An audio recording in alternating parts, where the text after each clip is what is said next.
Today, it's easy to get information about the best travel destinations in the world. There are guidebooks, travel agencies, and, of course, the internet. But what about ancient times? What were the must-see sites and destinations for travelers in the ancient world, and where were they located? The answer to the first part of that question is simple. We're talking about the 7 wonders of the ancient world. As for the second part, we'll let Alexander the Great be our guide. Despite ruling for only 13 years, Alexander the Great managed to build a vast empire stretching from the Mediterranean shores to the Indus River. His conquests allowed ancient Greek travelers access to the Persian, Babylonian, and Egyptian lands and civilizations. As these inquisitive travelers began exploring, they were captivated by the grandeur and innovation of the structures they encountered. So what did they do? They started making lists of what they saw to remember it better and share the beauty they witnessed. Little did they know that their awe-inspiring experiences and memories would lay the foundation for the renowned list of the 7 wonders of the ancient world, an ancient version of modern guidebooks. Of course, it took a while before this list was solidified. Various historians, scholars, and poets had their own ideas about what deserved a spot in this ancient Hall of Fame. Eventually, this illustrious list was pared down to 7 extraordinary structures: the Great Pyramid of Giza, the Lighthouse of Alexandria, the Hanging Gardens of Babylon, the Colossus of Rhodes, the Mausoleum at Halicarnassus, the Temple of Artemis at Ephesus, and the Statue of Zeus at Olympia. These wonders might differ in size and purpose, but each one represents a pinnacle of human achievement in architecture and engineering of the era, as well as a testament to the sheer ingenuity and hard work humans are capable of. Unfortunately, you won't be able to witness these wonders in their full glory today, as most of them have been lost to the passage of time, natural disasters, or the human penchant for destruction. But luckily, we can visit these remarkable monuments virtually, and unlike the ancient Greeks, we can do so in under an hour. So let's embark on a captivating tour of the original locations of the 7 wonders of the ancient world. The first stop? Giza, the 3rd largest city in Egypt. There, located on a rocky plateau on the west bank of the Nile River, you'll find the sole surviving wonder of the ancient world: the Great Pyramid of Giza. The mere fact that this architectural marvel has stood the test of time for over 4,500 years is reason enough to start our journey here. But its endurance is far from the only reason the Great Pyramid of Giza is a fitting first stop for exploring the 7 wonders. Its impressive construction, which people still grapple to understand, makes it noteworthy as well. According to the ancient Greek historian Herodotus, it took as many as 20 years and 100,000 people to complete the Great Pyramid. This Herculean endeavor also called for over 2.3 million blocks of stone to be quarried, transported, and meticulously assembled to create the iconic 5.75 million-ton monolith that we see today. But that's not where the mind-blowing figures end. You see, the dimensions of the Great Pyramid are colossal, even by modern standards. Originally, the pyramid was roughly 481 feet tall from the base to the peak. To put this figure into perspective, the Great Pyramid's original height was equivalent to a modern-day 50-story skyscraper. Even better, its current height is no less impressive. Though the passing of time and Mother Nature took a toll on its structure, the Great Pyramid currently stands at around 455 feet. That's only about 3 stories shorter. As for the base, the length of each side averages approximately 756 feet, making it larger than many modern city blocks. But what's even more impressive is that each side of the Great Pyramid is nearly perfectly aligned with the cardinal points of the compass: north, south, east, and west. Plus, the pyramid's dimensions showcase exceptional precision, with a ratio of length to height equating to 2 pi. Besides its tremendous size and accuracy, this pyramid stands out for the stones used in its casing. This casing was composed of white limestone brought in from Tura, the primary quarry for limestone in ancient Egypt, and located halfway between modern-day Cairo and Helwan, some 6 miles southeast of the Giza Plateau. The white limestone casing gave the Great Pyramid a unique appearance and a gleaming brilliance visible from miles away. Due to how big and bright this pyramid was, some believed it could even have been seen from the moon. Unfortunately, the highly polished casing was loosened during earthquakes in northern Egypt almost 700 years ago. As a result, its stones were stripped and carted away to the nearby Cairo to be used for building projects, shortening the pyramid's height. But speaking of buildings, why was the Great Pyramid of Giza constructed in the first place? This pyramid, also known as the Pyramid of Khufu, was built as a tomb for this second pharaoh of the 4th dynasty of ancient Egypt. The Great Pyramid was actually a part of a complex, including several temples and other pyramids. 2 of these structures were considered the main pyramids at the Giza Pyramid complex, alongside the Great Pyramid, the Pyramid of Khafra and the Pyramid of Menkaure. These pyramids were named after Khufu's son Khafre and grandson Menkaure, who built them as their graves next to the Great Pyramid. All 3 pyramids were built between 2700 BC and 2500 BC, with many historians placing the construction of the Great Pyramid around 2570 BC. At the time of its construction, the Great Pyramid was the tallest structure in the world. Even more impressively, it retained this flattering status for over 3,800 years until the construction of the Lincoln Cathedral in Lincoln, England, in 1311. This structure ended the Great Pyramid's unparalleled reign as the world's tallest by being roughly 525 feet tall. Interestingly, the Lincoln Cathedral only held that title for 237 years as a violent storm collapsed its spire in 1548. Of course, the Great Pyramid of Giza is far from the tallest structure today, as this honor now belongs to a building almost 6 times its height, the 2,717-foot-tall Burj Khalifa in Dubai in the United Arab Emirates. However, as the only standing wonder of the ancient world, the Great Pyramid remains unparalleled in its historical significance and cultural impact, not to mention the mysteries that continue to shroud its construction. As much as we'd like to continue pondering the mysteries of the Great Pyramid and admiring its architectural marvels, it's time for our virtual tour to move on to the next stop. But believe it or not, we're still not leaving the country. That's right, the next wonder on our agenda is also located in Egypt. The second stop on our marvelous journey takes us north of Giza, near Alexandria, a Mediterranean port city at the Nile Delta's western edge. Our exact location is the small island of Pharos, where the next wonder of the ancient world, the Lighthouse of Alexandria, once stood tall and proud. If you're wondering how tall exactly, the answer is roughly 380 feet. To help you visualize just how tall this is, the entire Statue of Liberty is approximately 305 feet tall, from the ground to the tip of the torch.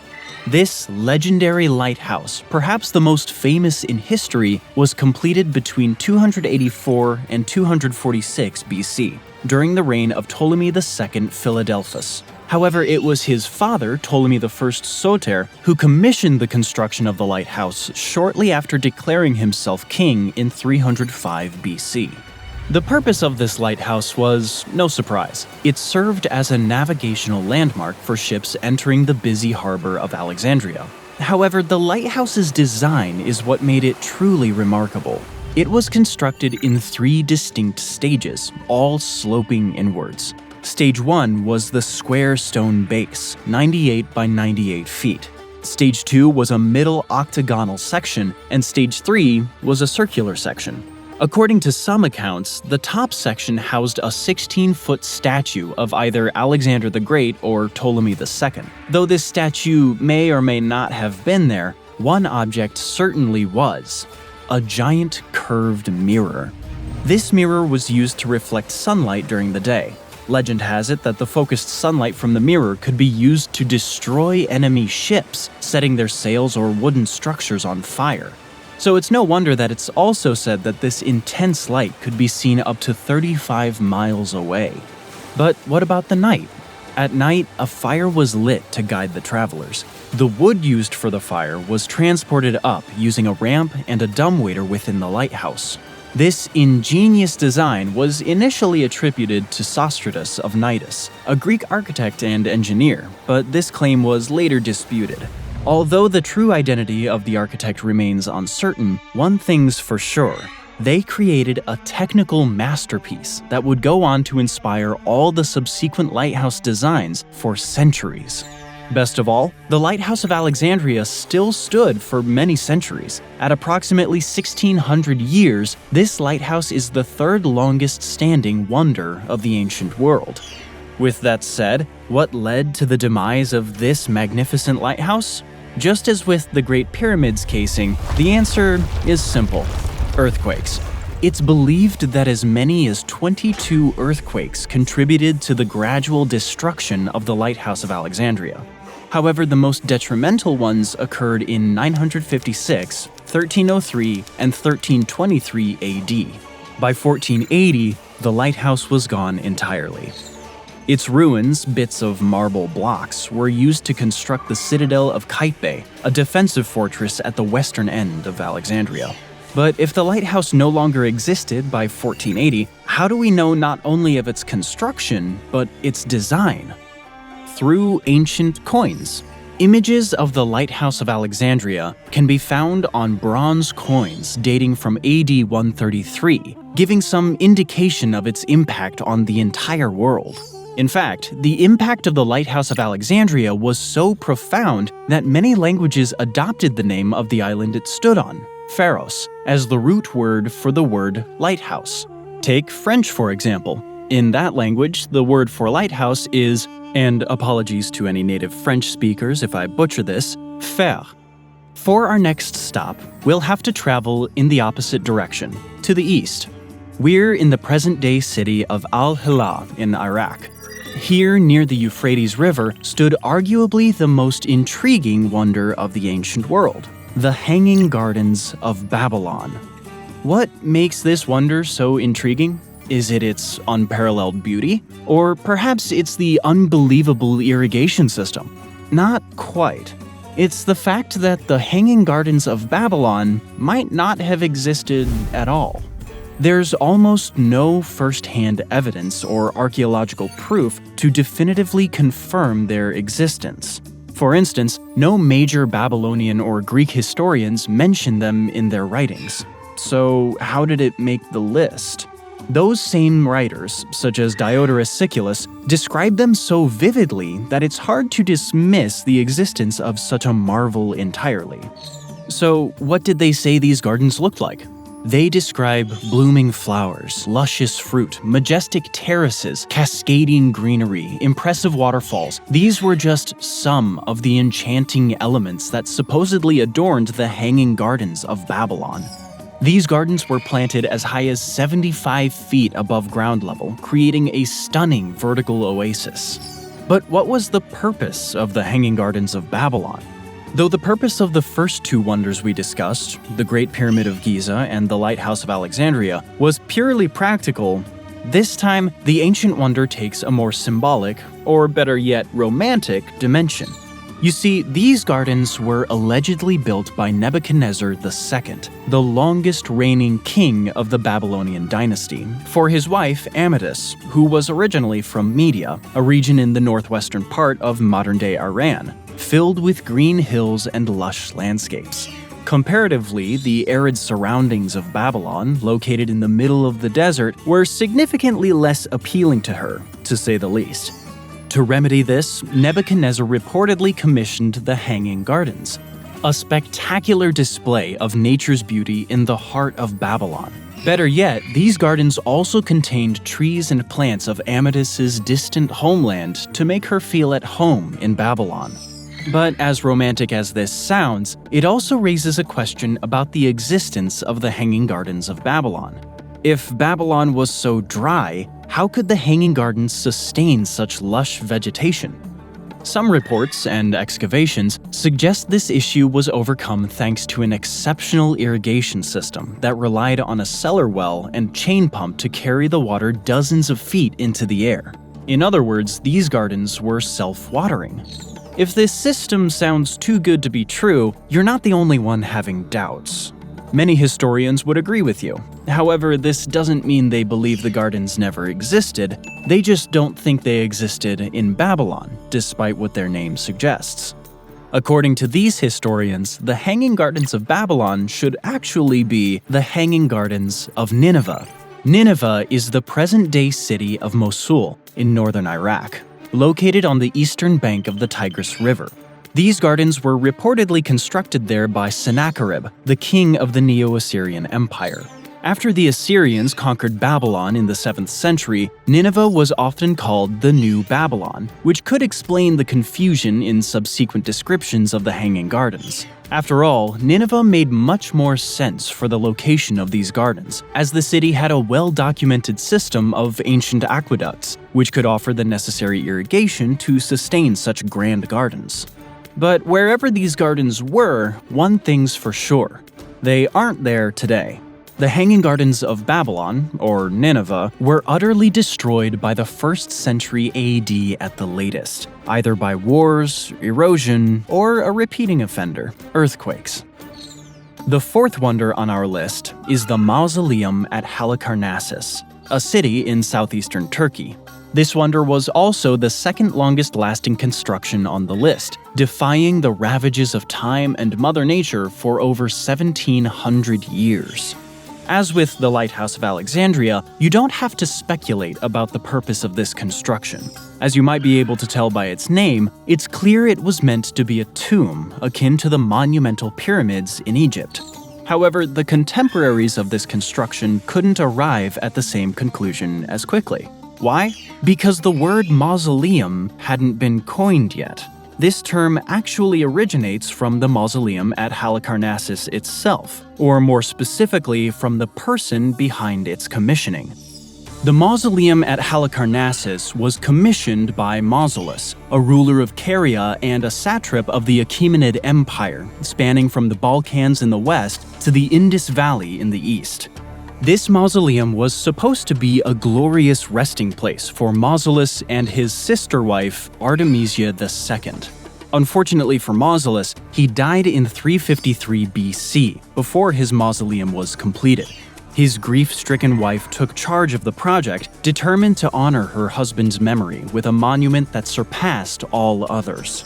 The construction was overseen by renowned ancient architects Satyros and Pythias of Priene, as well as famous sculptors Scopas, Leochares, Bryaxis, and Timotheus. Given the names featured in this project, it shouldn't be surprising that the resulting construction was much more than just a tomb. It was a work of art. With this in mind, let's delve into the awe-inspiring details of the mausoleum at Halicarnassus.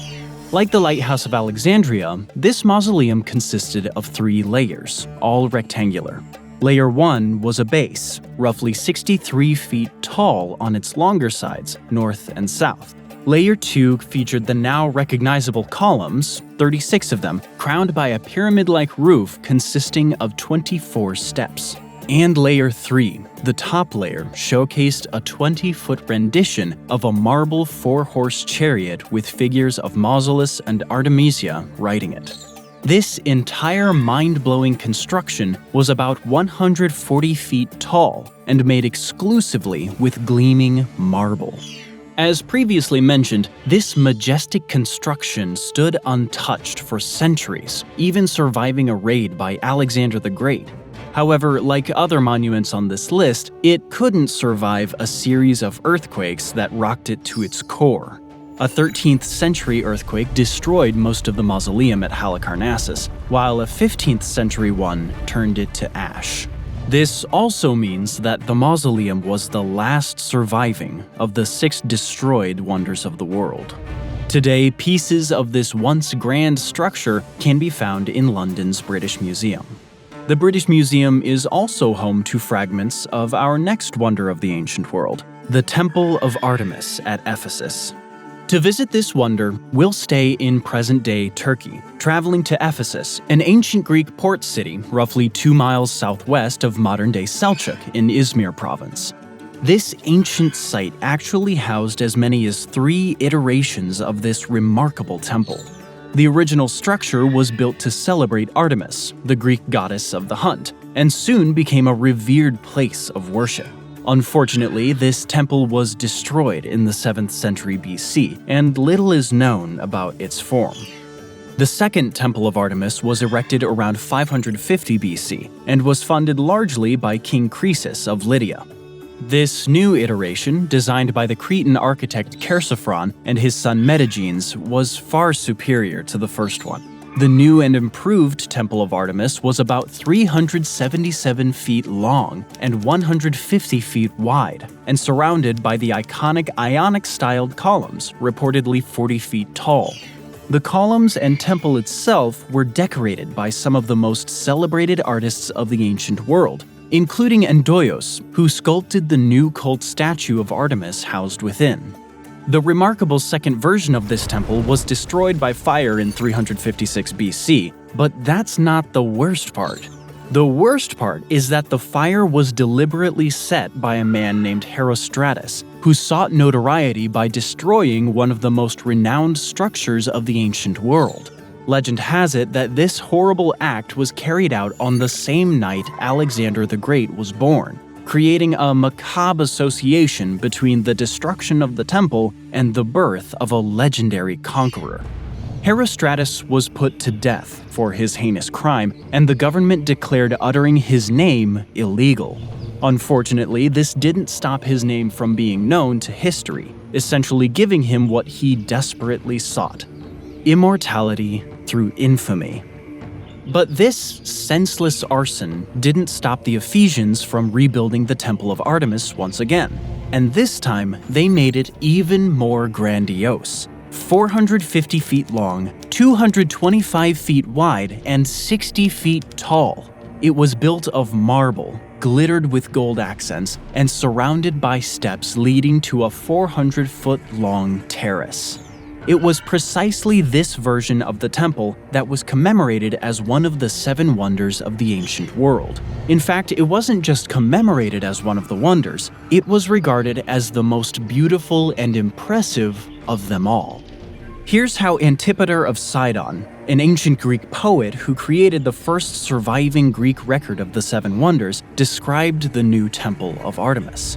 I have set eyes on the wall of lofty Babylon, on which is a road for chariots, and the statue of Zeus by the Alpheus, and the hanging gardens, and the colossus of the sun, and the huge labor of the high pyramids, and the vast tomb of Mausolus.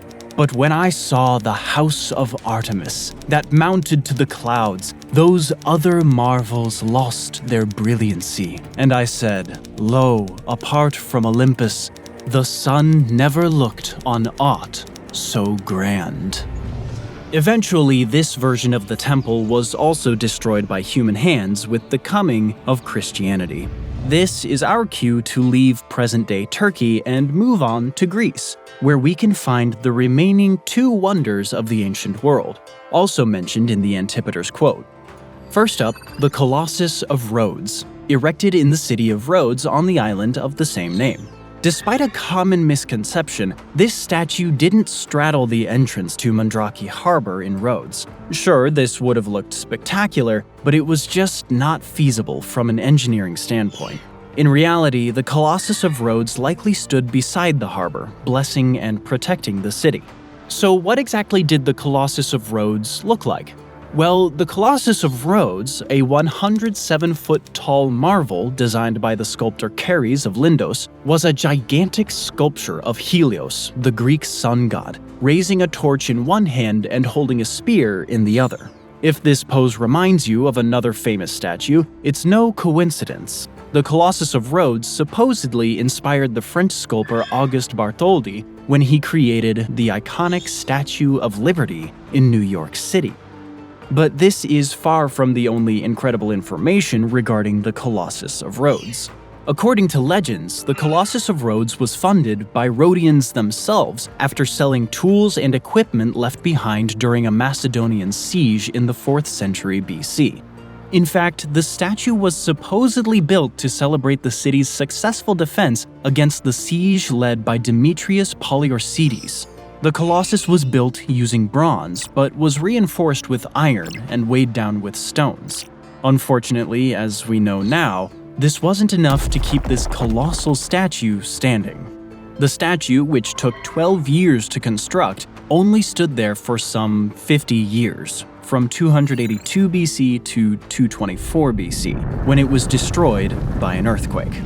But even after breaking apart at the knees and falling onto the island, the remnants of the statue remained a highly popular attraction for over 800 years. After it toppled, the ruins were left in place until 654 AD, when Arabs invaded Rhodes and transported the broken bronze pieces back to the city of Edessa, modern-day Şanlıurfa. Allegedly, it took as many as 900 camels to do so. Talk about colossal. Colossal is also how you can describe the last wonder of the ancient world on our list, the statue of Zeus at Olympia, the site of the ancient Olympics. Sure, at roughly 40 feet, this statue was nowhere near the immense height of the Colossus of Rhodes. However, it managed to be equally awe-inspiring. After all, the fabled god Zeus, father of all gods, deserved nothing less than a masterpiece to honor his divine presence.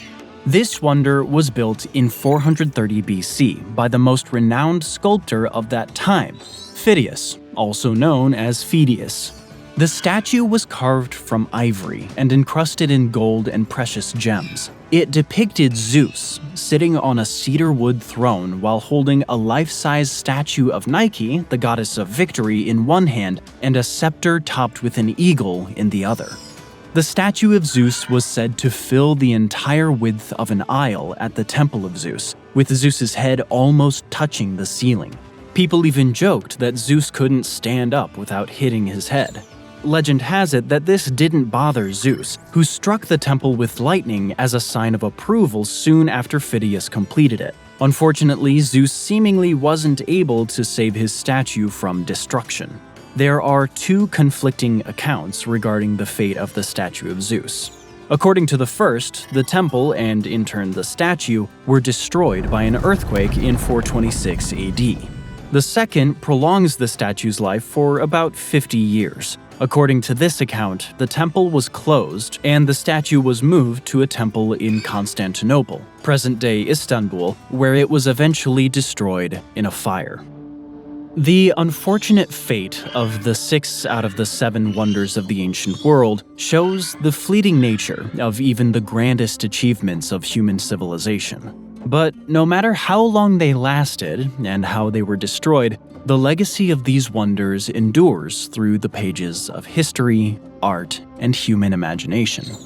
Even with the introduction of the new 7 wonders of the world in the 2000s, the interest in the original 7 wonders has never waned. Of course, these wonders are far from the only stunning achievements of ancient engineering and architecture, as the achievements of many civilizations of Africa, Europe, Asia, and the Americas remained unknown to the Hellenic people.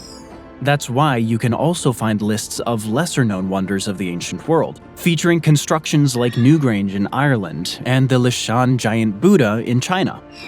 But what do you think? Was there a construction you deemed deserving of the flattering title of a wonder of the ancient world that didn't make the list? Also, which of the official 7 wonders would you like to visit the most, and why? Sound off in the comments section below. With that, feel free to check out this video on what the safest place on Earth is, or another one on the longest drivable distance in the world. Thanks for watching. Hurricanes. They're one of the most deadly and destructive forces on Earth, causing unfathomable damage, uprooting lives and trees alike. The storms that come close to land often necessitate mass evacuations, destroy developments and homes, cause flooding and severe weather, and displace millions of people. Particularly severe and destructive hurricanes remain in public memory for decades, like Hurricanes Katrina, Sandy, and Harvey, to name a few. Hurricanes originate in the Atlantic Basin, which consists of the Atlantic Ocean, the Caribbean Sea, and the Gulf of Mexico, as well as in the eastern North Pacific Ocean. They can also form in the central North Pacific Ocean, though formation is less frequent there. While hurricanes are fierce, intense storms that seem like they could pop up anywhere and wreak havoc across the entire tropics in one fell swoop, for some strange reason, hurricanes almost never form at the equator. In fact, it's extremely rare for them to form anywhere within a few degrees of the equator, with 1 degree of latitude covering about 69 miles or 111 kilometers. And not only do tropical storms rarely form at the equator, but hurricanes also almost never cross it either. So why aren't there hurricanes at the equator? What makes the area around 0 degrees latitude one of the safest places on Earth from these super violent tropical storms? How is it possible that hurricanes would not consistently form or cross this region? Let's get to the bottom of this utterly bizarre phenomenon. The United States and the Caribbean are frequently hit by violent and destructive hurricanes. Over just the last 30 years, these storms have caused billions of dollars of damage, displacement of millions of people, and countless casualties. Also sometimes called typhoons or cyclones, hurricanes actually fall under the scientific name tropical cyclones. The hurricane is said to have gotten its name from the Taíno word hurricán, who was the Carib god of evil. The Taíno people were the indigenous people of the Caribbean and Florida, which are areas historically hit by lots of tropical storms. The Carib god was derived from the Mayan god of wind, storm, and fire, named Hurricán. When Spanish colonizers passed through the Caribbean, they adopted the word hurricán to describe the natural phenomenon we know today as the hurricane. So then why today do we refer to hurricanes mostly by first names? Hurricanes occur on average 12 times a year in the Atlantic Basin, with most typically appearing between June 1st and November 30th, which is known as hurricane season. Because these storms can last for weeks, and multiple storms can take place at the same time in the same body of water, scientists have taken to giving the storms names to reduce confusion about which storm a forecaster is referring to when addressing the public. In the early 1800s, tropical storms were named for the Saint's Day, during which it occurred. In Australia, during the late 1800s, meteorologist Clement Wragg began giving traditionally female names to storms. The military meteorologists of the United States adopted this process in the Pacific during World War II, and the U.S. formally adopted the method in 1953 after first considering naming hurricanes with the phonetic alphabet, with names like Abel, Baker, and Charlie. In 1978, traditionally male names began to be implemented too, and today feminine and masculine names are alternated. The World Meteorological Organization currently has a rotating list of 6 years' worth of names, which repeats names every 7 years. Names of storms that cause significant loss of life or damage to property are retired though, because bringing back such names may prompt painful and traumatic memories for impacted people. In other areas, tropical cyclones receive names unique to the basin in which they exist and the regions they affect. Names are often borrowed from areas of the world that the storms affect. For instance, in the Northwest Pacific near China, Japan, and the Philippines, tropical cyclones often receive names common to Asian cultures, including names of flowers and trees. But what even are hurricanes? Tropical cyclones, which include hurricanes, are rotating, low-pressure weather systems with organized thunderstorms but without fronts. A front is a boundary that separates two air masses with different levels of density. Hurricanes tend to form in tropical seas where the waters are above 26 degrees Celsius. This is because tropical cyclones need warm ocean waters as an energy source, background spin, and low vertical wind shear, which is a measure of the change in wind speed and direction with height in the atmosphere, to form. But not all tropical cyclones are hurricanes. Tropical cyclones with maximum sustained surface winds of under 39 miles per hour are called tropical depressions and tend to be less severe than tropical storms, which have maximum sustained winds of 39 miles per hour or higher. A tropical cyclone only reaches hurricane status once it reaches 1 minute maximum sustained winds of at least 74 miles per hour, and it must be over the Atlantic Ocean. The intensity and severity of hurricanes is measured by its maximum sustained wind speed through what is called the Saffir-Simpson Hurricane Wind Scale, which operates on a 1 to 5 rating scale. These ratings are called categories, which you've probably heard a newscaster use when describing a hurricane, often shortening them to CAT. These categories help describe the hurricane's potential for damage. With the higher the category, the more likely it is to be destructive. So where do they come from? Originating in the Atlantic Basin, hurricanes form from the warm, moist air above ocean waters near the equator. As the warm air rises, it creates a region of lower air pressure underneath, and nearby areas of higher air pressure push into the area with lower pressure. That air then begins to warm and rise as well, creating another low-pressure zone that more air gets pushed into, and so on, repeating the cycle. The air that rises will eventually start to cool down, and as a result, the water in the air forms a group of clouds. These clouds will begin to spin from the cycle of swirling air flowing into the low-pressure zones, and eventually, these spinning clouds will grow into a cyclone. The cyclone is fed by the heat and evaporating water of the ocean. This creates the immense and devastating natural phenomenon we know as hurricanes. Hurricanes are made up of three distinct parts: the eye wall, and the rain bands. The eye of the hurricane is a round area that can range from 19 to 40 miles in diameter. You may have heard someone say that they feel like they were in the eye of a storm before, meaning that they were calm and peaceful amidst chaos around them. And this expression aptly describes what being in the eye of a hurricane might be like. A generally peaceful and calm area surrounded by high winds, heavy precipitation, and intense thunderstorms. But since a hurricane is moving, your time in the safety of the eye is limited, and soon you'll pass into the eye wall. The eye wall of the storm is where the strongest winds and rains are. It's a ring of thunderstorms that surrounds the eye of the hurricane. And then there's the rain bands of a hurricane, which are clouds that spin outward, expanding the storm into a larger size. The intensity of the storm can be measured through the Saffir-Simpson wind scale. Storms that reach Category 3, which has a wind speed of 111 miles per hour or higher, are considered major hurricanes. These storms are predicted to cause high rates of property damage, which includes inland flooding and electricity shortages. But what might be the scariest of all about hurricanes is that there are more of them than ever before. Especially in that past half-century, the hurricanes we experience have become longer, more intense, and more frequent. This is especially true in the North Atlantic, and the frequency of the strongest hurricanes, that is, Category 4 and 5 hurricanes, has increased as well. The recent increase in frequency and intensity of tropical storms is partly linked to higher sea surface temperatures in the region where Atlantic hurricanes form and move through. And studies predict that these trends will continue as the climate continues to grow warmer due to climate change, as hurricane intensity and rainfall escalate. Hurricanes have long been one of the deadliest forces of nature, so the fact that they are getting more powerful is terrifying.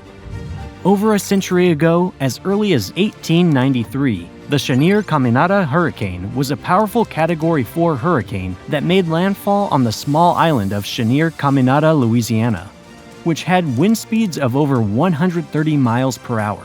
A storm surge of nearly 18 feet decimated the small fishing community, leaving only a few homes intact and killing over 770 of the town's 1,471 community members. For reference, a storm surge is the rise in sea level that is solely caused by a storm. As the hurricane traveled over the Mississippi Delta into southern Mississippi and Alabama, an estimated 2,000 people were killed. Clearly, the Cheniere Caminada hurricane was deadly, destructive, and relentless. In 1900, the Galveston hurricane, a Category 4 hurricane that hit the island city of Galveston, Texas, became one of the deadliest natural disasters in United States history. The high storm tides of up to 15 feet inundated the island, much of Texas's coast, and caused about 8,000 deaths, cost $30 million in damage, and left 10,000 residents unhoused as a result of so many buildings being damaged. Other notable storms of the early 20th century include the San Felipe Okeechobee hurricane of 1928 and the Great Labor Day hurricane of 1935. Additionally, Hurricane Camille, which took place in 1969, was one of just 4 Category 5 hurricanes to ever make landfall in the continental United States since the start of the century. Hurricane Camille reached the Mississippi Gulf Coast and destroyed the wind recording instruments of the area, so top maximum sustained wind speeds are unknown. The storm brought a storm tide of over 24 feet, resulting in 256 deaths and costing over $1.4 billion in damage.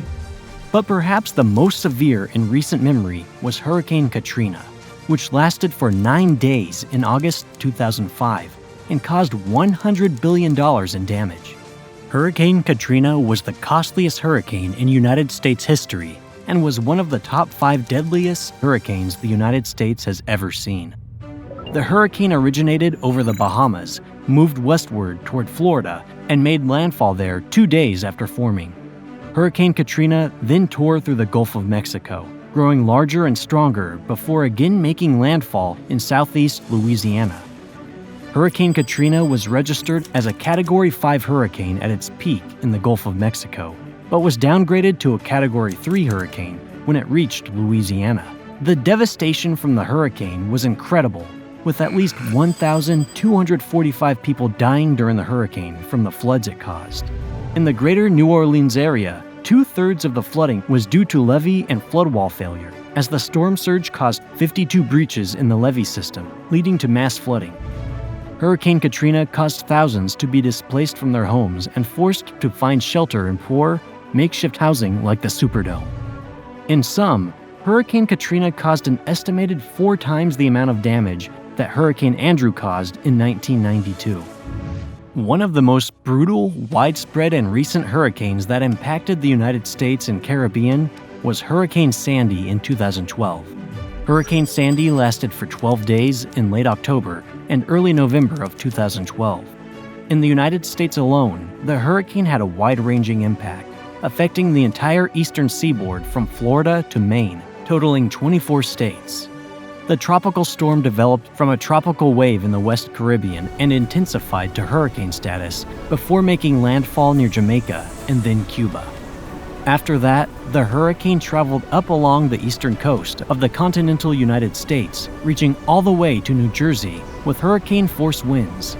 Hurricane Sandy peaked as a Category 3 storm near Cuba before decreasing intensity to Category 1 hurricane when it hit the U.S., but despite its low rating, the storm had widespread, deadly, and destructive impacts.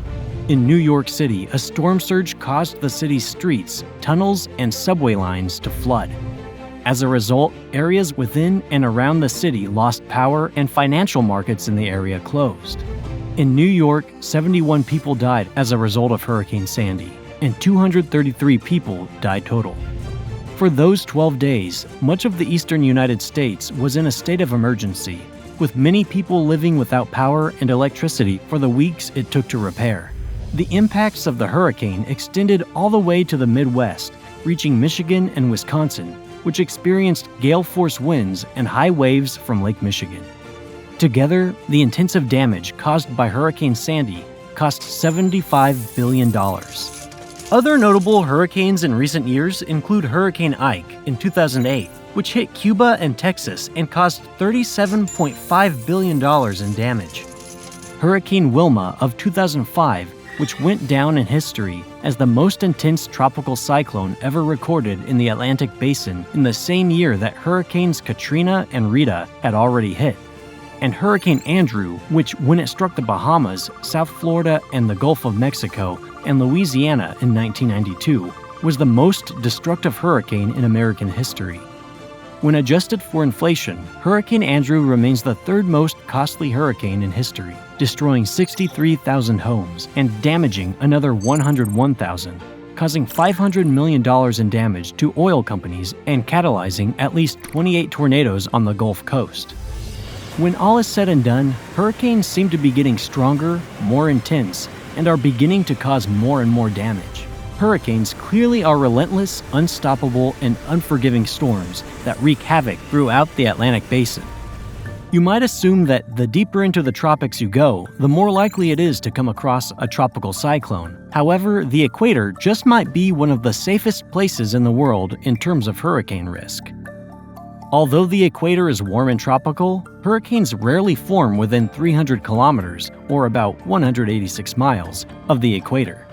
So what's the deal? Why don't you find earthquakes at the equator? It partially has to do with the Coriolis effect.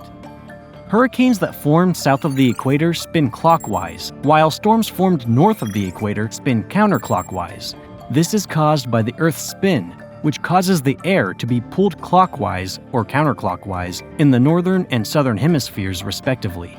At the equator, even when the air is calm, the Earth and the atmosphere are actually moving at over 1,000 miles per hour, which follows the direction of the Earth's spin from west to east. At the equator, the Earth's circumference is largest, so something on the equator technically moves faster than something that is situated away from the equator. In other words, anything on the equator travels a greater distance in the same time when compared with anything located north or south of the equator on the Earth's surface. When air moves north or south from the equator, it will also travel quickly eastward or westward respectively, at least compared to its new surroundings. This means that air flowing north from the equator will evidently stray to the right, while air traveling south from the equator will seem to move to the left. This is what scientists call the Coriolis effect, which is what causes patches of stormy weather to essentially spin up into a hurricane. More specifically, the Coriolis effect is a force that acts on our atmosphere as a result of the Earth rotating faster at the equator than at the poles. As a result, air currents and storms bend to the right in the northern hemisphere and the left in the southern hemisphere. The degree to which storms bend is impacted by airspeed and the size of the storm system. The magnitude of the Coriolis effect is weak near the equator and gets increasingly stronger around the Earth's poles. Hurricanes feed on their environment to increase their speed and energy, collecting rotation from their environment. Because hurricanes need warm waters for energy, low vertical wind shear, and some background spin to form, it is not feasible for the storms to form near the equator, where the Coriolis effect is weak. Though the waters are balmy and warm and the shear is low at the equator, the weak Coriolis effect there means there is not enough background spin to cause thunderstorms to form into tropical cyclones. But if hurricanes are unable to form at the equator, what's stopping them from moving across the equator once they do form elsewhere? What leads to this band of relative hurricane safety around the globe? The reason hurricanes don't cross the equator has to do with the fact that the spin of hurricanes is counterclockwise north of the equator and clockwise south of the equator. Because of this, the storm would effectively have to stop spinning, reverse direction, and spin in the other direction to continue across the equator. As the hurricane begins to ingest air rotating in the opposite direction, it would most likely weaken and collapse. The Coriolis effect causes storms to move away from the equator due to what is called the beta drift. The force pushes storms to the north and west in the northern hemisphere, and to the southeast in the southern hemisphere.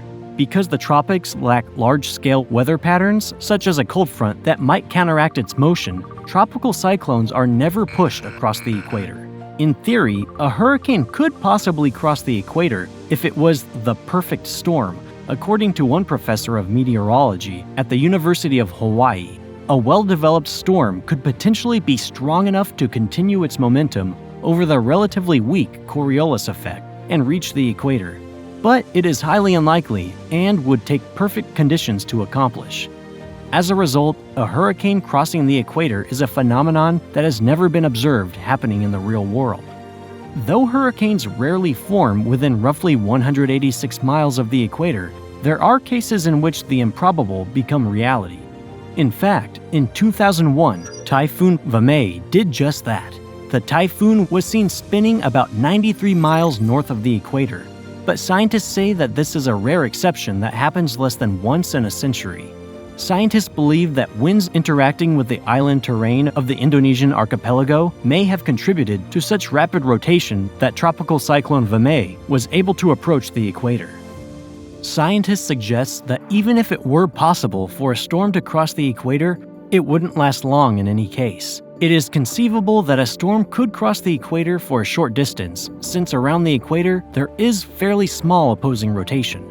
However, according to researchers, it is unlikely or perhaps even impossible for a tropical cyclone to cross several degrees of latitude into the opposite hemisphere. Ultimately, the likelihood of a storm ever crossing the equator seems to be next to none, given the competing factors associated with the Coriolis effect. However, as climate change escalates and tropical storms become more frequent, more severe, and more unpredictable, it's looking more and more likely that perhaps the perfect storm could eventually arise. And if it does, it might be one of the deadliest of all time.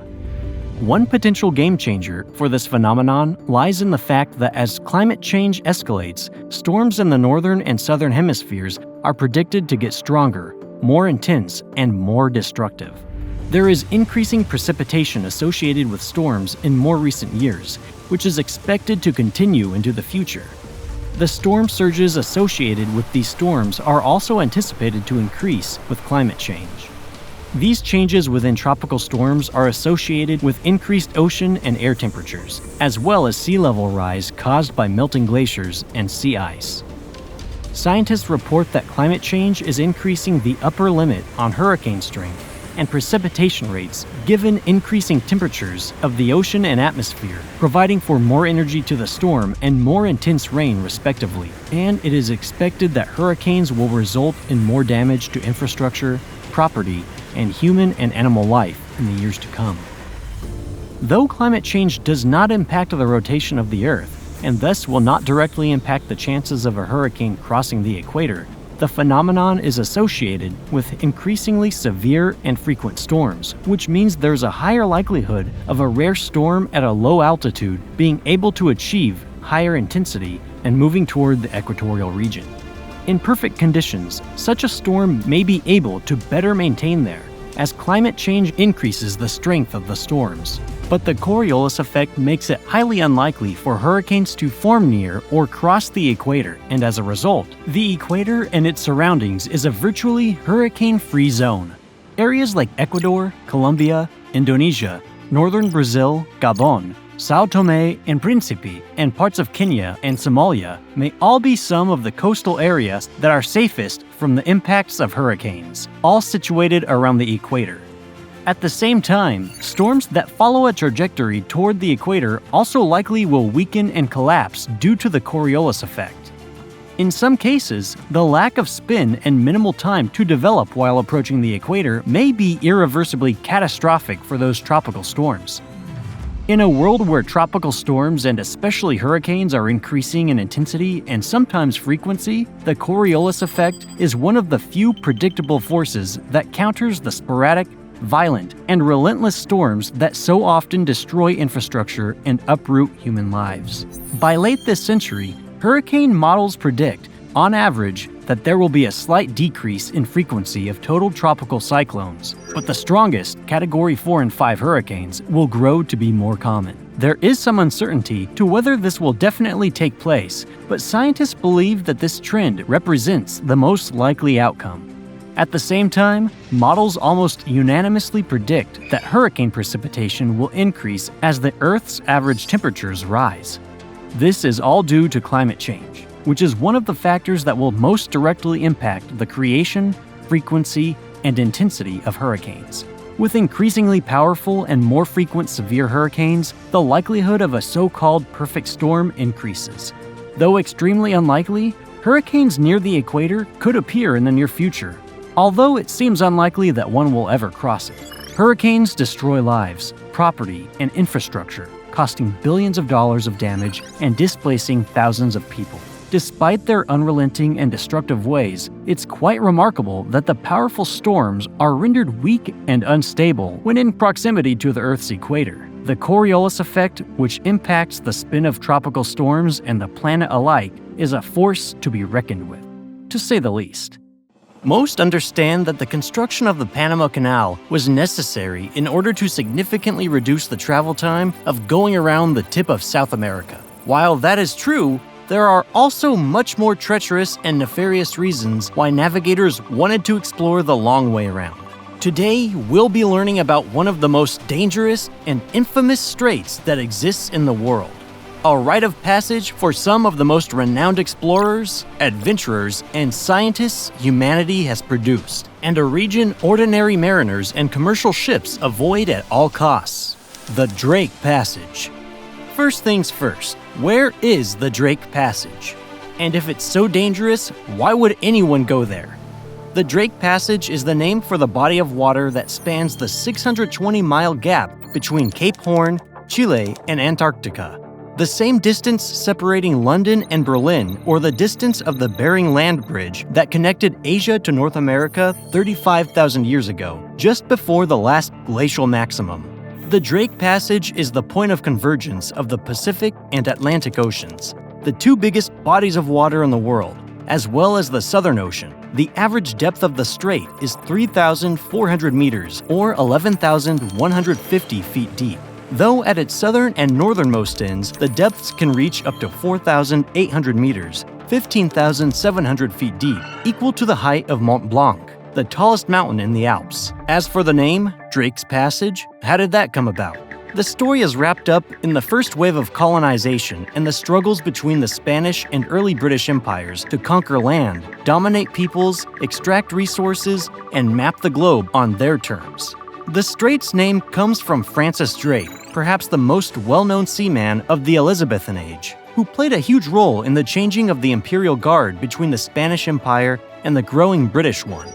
Born in England between 1540 and 1543, the exact date is not known, and raised in Plymouth, Drake spent his whole life around boats under the tutelage of the famous Hawkins family. By the time he was 18, Drake was already well on his way to becoming what came to be known as a sea dog, a pirate sanctioned by the British Crown, looting and plundering villages, bringing slaves to the New World and waging war against any Spanish ships he ran into, from the coast of West Africa all the way up to the French coast. Many times in these early years, Drake was involved in monumental disasters in the early fight for power between the British and Spanish empires, several times barely escaping death. By his 30s, Drake's resume, violent and ghastly though it was, fit the bill for British interests in South America, and he was chosen as the leader of an expedition backed by the Queen herself, aiming to pass around South America via the extremely dangerous Strait of Magellan, which passes over Tierra del Fuego. This was in 1577, and to be clear, this mission had nothing friendly about it. The aim was nothing less than to carve a path for British interests in the region, wiping out any opposition by natives or the Spanish they were to come across. And of course, nothing stood in Drake's way from looting as much gold and silver as he wanted, and he was well known for this desire. The Queen even told him when they met face to face that she would gladly be revenged on the King of Spain for divers injuries that I have received. Drake set sail in December of that year with 5 small ships manned by about 200 men, and by the next spring had arrived at the Argentinian coast. He had only barely arrived there when he decided to try a group of supposedly unreliable officers and execute their leader, Thomas Doughty, on charges of treason and witchcraft. He then packed 2 ships' worth of supplies onto the remaining 3 and set off again, entering the Strait of Magellan on August 21st, 1578. The journey took 16 days, after which he saw the Pacific Ocean for only the second time in his life. But luck, which until then had kept him miraculously safe, suddenly turned on him. In his own words, God, by a contrary wind and intolerable tempest, seemed to set himself against us. A storm of gale-force winds seized the expedition of ships, separating them all. One of them, presuming Drake to be lost and dead, returned to England. Another was lost altogether, probably into the Drake Passage itself. It was around this time that Drake supposed there might be, just below the Strait of Magellan, a meeting point of the world's great oceans beneath the tip of South America. Though the passage is named after him, he never himself went about crossing it. Instead, he roved up the coast of South America, looting and attacking Spanish ships and settlements, who didn't have any experience of violent encounters in that area, since they colonized the Mayan and Aztec civilizations. He was looking for a passage back across the Atlantic, which he never found, and finally ended his journey near what is now San Francisco, christening the land there New Albion, after the old Greco-Roman name for the British Isles. But bear in mind, it was in 1526, decades earlier, that Drake Passage was first spotted by the Spanish colonist and explorer Francisco de Rosas, though it's unclear whether he did or didn't brave the passage at the time. Still today in the Latin American world, the sea is also referred to as the Mar de Rosas, in memory of this first sighting. The first person in recorded history to actually cross the Drake Passage was 40 years after Drake's chaotic expedition by Dutch explorer William Schouten. The first person to successfully navigate the tip of South America, Schouten christened the land he sailed around Cape Horn, and thus established the most reliable and common sea route around South America for the centuries to come, until the Panama Canal was built in 1914. At this point, you might be wondering, but why is the Drake Passage so dangerous? What is it about this meeting point of oceans that makes it so unpredictable, so notorious for mariners, explorers, and scientists? As the convergence point of the colder, northern-flowing Antarctic waters and the warmer, southern-flowing waters of the Atlantic and the Pacific, an enormous amount of water flows through the Drake Passage, about 125 to 200 million cubic yards per second, or 600 times that of the Amazon River. To put this into perspective, the Amazon River is itself the most powerful river in the world, having 5 times the rate of flow as the next most powerful river, and moving more water than the Mississippi, the Nile, and the Yangtze combined. There is no doubt whatsoever the waters in the Drake Passage flow as the most voluminous current in the world, called the Antarctic Circumpolar Current, or ACC, which mostly flows east to northeast, with a small portion branching off northwest into the South Atlantic, called the Falklands Current. In the ACC, the 3 major oceans exchange, with more than a little fuss, heat, salinity, and nutrients from the far reaches of the globe. This makes the ACC a key player in the regulation of both the flow and temperature of what is called the global conveyor belt. But this is not all. According to the mythology of the Drake Passage, the waters have 2 states, called respectively the Drake Lake and the Drake Shake. The first refers to times in which the waters are very calm and placid, resembling a lake almost without any waves. The second, and much more common state, occurs when the waves lift themselves to heights of up to 60 feet or 18 meters high. That's almost 4 stories. The mean annual air temperatures across the Drake Passage range from 41 degrees Fahrenheit in the north to 27 degrees in the south, or 5 to -3 degrees Celsius, with the water temperatures ranging also from 43 degrees in the north to 30 degrees Fahrenheit in the south, or 6 to 4 degrees Celsius. This transition is by no means smooth. At the latitude of 60 degrees south, the temperatures alter sharply at what's called the Antarctic Convergence Zone, the area where cold Antarctic waters meet the warmer waters of the world's oceans, thus sinking and flowing north, creating what's called a major meridional circulation system. Not only is this a major biological boundary between Antarctic and subantarctic marine wildlife, the convergence of ocean currents and temperatures here makes the waters extraordinarily lively, and cyclones that form in the warmer Pacific regularly rush into the passage just below Tierra del Fuego and sweep across it from east to west. Even when these aren't observed, a rare enough stroke of luck, the winds are almost always present, very strong, and predominantly westerly. Today, the Drake Passage is pretty much the only way to reach Antarctica by boat. To make the crossing from Ushuaia, the southernmost city in the world, takes 36 to 48 hours. Before we move on to the spectacular achievements, awe-inspiring feats, and tragic defeats that have taken place in the Drake Passage, it's worth going over at least a number of the factors that make this region such an inhospitable, lethal strait. First off, the Drake Passage is one of the most remote locations on Earth, with no nearby land masses to seek for shelter or people to be found who might assist you. An emergency in the Drake Passage must necessarily be dealt with alone, with whatever you happen to have with you. A ship crossing the passage must be well-equipped, relatively self-sufficient, and prepared for any contingencies, although such preparation is, in light of the extreme variability of conditions, always to a degree of an act of faith. The next thing to take into account, as noted before, are the extremely cold temperatures faced there. The waters are absolutely frigid, some of the coldest unfrozen water in the world, given the proximity of the Antarctic and the presence of its circumpolar current. To fall overboard or to have your ship capsize here would be the end of any regular human. It wouldn't take very long at all for hypothermia to set in. In fact, the only vertebrate family without red blood cells is a family of fish that dwell in the Antarctic called ice fish. They produce no hemoglobin and have no red blood cells, therefore their blood is translucent. Their hearts are white and their blood courses with antifreeze proteins, since the water they swim in is well below freezing, and they obtain their oxygen straight through their smooth skin and enlarged gills from the surrounding seawater, and from there it diffuses into their blood plasma. So no, These waters are not at all adapted for humans, much less any other vertebrates with hemoglobin pigments in their blood. Then there is the famous convergence of currents, that is, the meeting point of the cold Antarctic circumpolar current, which flows west, and the warmer eastward flowing currents of the South Pacific and South Atlantic Oceans. The collision of these currents, combined with their differential temperatures, salinities, and oxygen contents, as well as carbon dioxide, chemical, and other biological matter, makes for extremely turbulent and practically unpredictable conditions at sea.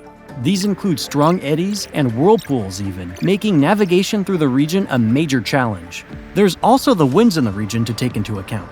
These winds are strong and persistent, so strong in fact, they're named for the latitudes in which they're present. They're respectively known as the Roaring 40s, Furious 50s, and Screaming 60s, since they're found between the latitudes of 40 and 60 degrees south. Generally taking a westerly direction, these winds make for extraordinarily high waves, choppy seas, and make navigation across the passage gut-wrenching and terrifying. You might be able to tell that these sure aren't the lightest of breezes.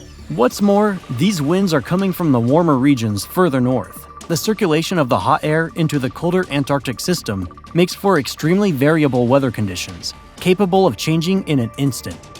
Storms and low-pressure systems sweep into the passage, bringing heavy precipitation, gale-force winds, turbulent seas, and drastically reduced visibility at times. As you can probably imagine, crossing or even attempting to skirt the Drake Passage is not for the faint of heart. But of course, there have been plenty who have tried.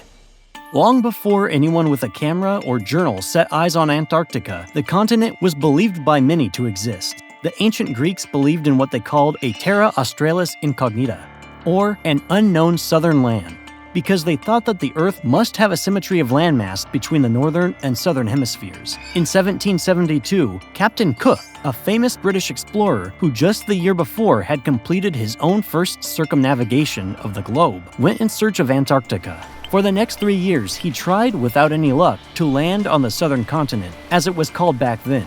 While he did manage to make the first crossing of the Antarctic Circle and reach the most southern point ever in the recorded history of navigation, he never saw Antarctica. In his journal, he wrote that the risk one runs in exploring a coast in these unknown and icy seas is so very great that I can be bold to say that no man will ever venture farther than I have done, and that the lands which may be south will never be explored. And that was it for Captain Cook. As one of the most committed explorers the world had yet seen, you might expect things to have slowed down after he gave up on his fourth attempt at a landing, saying simply that it just wasn't worth it. But things went quite differently, as it turns out. He gave the best warning he could of the thick fogs, snowstorms, intense cold in the region he described as doomed by nature never once to feel the warmth of the sun's rays, but to lie forever buried under everlasting snow and ice. But instead of dissuading explorers, Cook may have accidentally given rise to some of the most incredible feats of human endurance and strength. Without meaning to, he inspired an entire generation of explorers, scientists, hunters, and daredevils. Indeed, he'd noted the astonishing biodiversity of the Arctic seas, including the massive abundance of whale and seal populations in the area. In the next century, an ever-increasing frequency of sealing activity arose in the Arctic seas over the next 50 years. It was in 1821 that the seal hunter John Davies, who'd started out from Connecticut, was driven off course by a violent storm and became arguably the first man, by accident, to land on Antarctica. But by the mid-19th century, the seal populations were waning, and with it, the interest in passing through the southernmost seas. It was only in the late 1800s that a frenzy of whale hunting activity in the Southern Ocean rekindled interest in the era, and inaugurated what was to become the analog to the space race in the 20th century, which has delivered to us some of the most formidable characters, feats, and tragedies in the history of our species. Suddenly, everyone wanted to be the first to reach the South Pole. In 1902, Robert Falcon Scott, a British explorer, brought a team to within 460 miles or 740 kilometers of the South Pole. In 1908, another British explorer, Ernest Shackleton, a rival of Scott, came within 97 miles or 156 kilometers before he was forced to turn back. In 1910, Robert Falcon Scott tried again, in the now infamous Terra Nova expedition, to accomplish the impossible. He attempted it at the same time as the Norwegian Roald Amundsen and his team. Amundsen was the first to arrive at the South Pole on December 14, 1911, and just a month later, Scott and 5 members of his team arrived too, greeted by the defeating sight of a Norwegian flag. But the real defeat was still to come. The weather took a turn for the worst on Scott's return to ship. Their food ran out, storms and accidents impeded their movements and slowly withered them down. None of the 5 members who attempted the South Pole returned from the trip. And though the pole attempt went rather sourly, the expedition, in the end, without their captain, did succeed in bringing back over 200 fossils of plants and animals that were entirely new to science, further increasing interest and awareness in the region's thriving biodiversity and curiously ample biological past. In 1914, Ernest Shackleton tried again to reach the South Pole, this time planning to traverse the entire continent by dog sled. But the Antarctic seas had other plans for him. Before he even reached the land, his ship, the Endurance, got pinned in pack ice and slowly began to get crushed, and the crew had no choice but to abandon it and get onto the ice. Shackleton left a large part of his team to weather the terrible conditions on the coastal ice, while he himself and 5 men of his crew took a tiny lifeboat out into the Drake Passage, called by his biographer Alfred Lansing the most dreaded bit of ocean on the globe. Looking for help, or if they couldn't find any, land over 700 miles or 1,127 kilometers away. They rowed the boat through some of the worst conditions in maritime history, crossing choppy seas and 100-foot waves of icy water which flooded and froze over the 20-foot boat, and were described by Shackleton himself as the tallest waves he'd seen in his 26-year-long career as a seaman. The 5 went on like this for roughly a month, until landing finally at the Stromness whaling station in South Georgia Island. Afterwards, with the Atlantic winter bearing down fast, it took 4 rescue attempts over 3 months to get the rest of the crew still stranded on Elephant Island.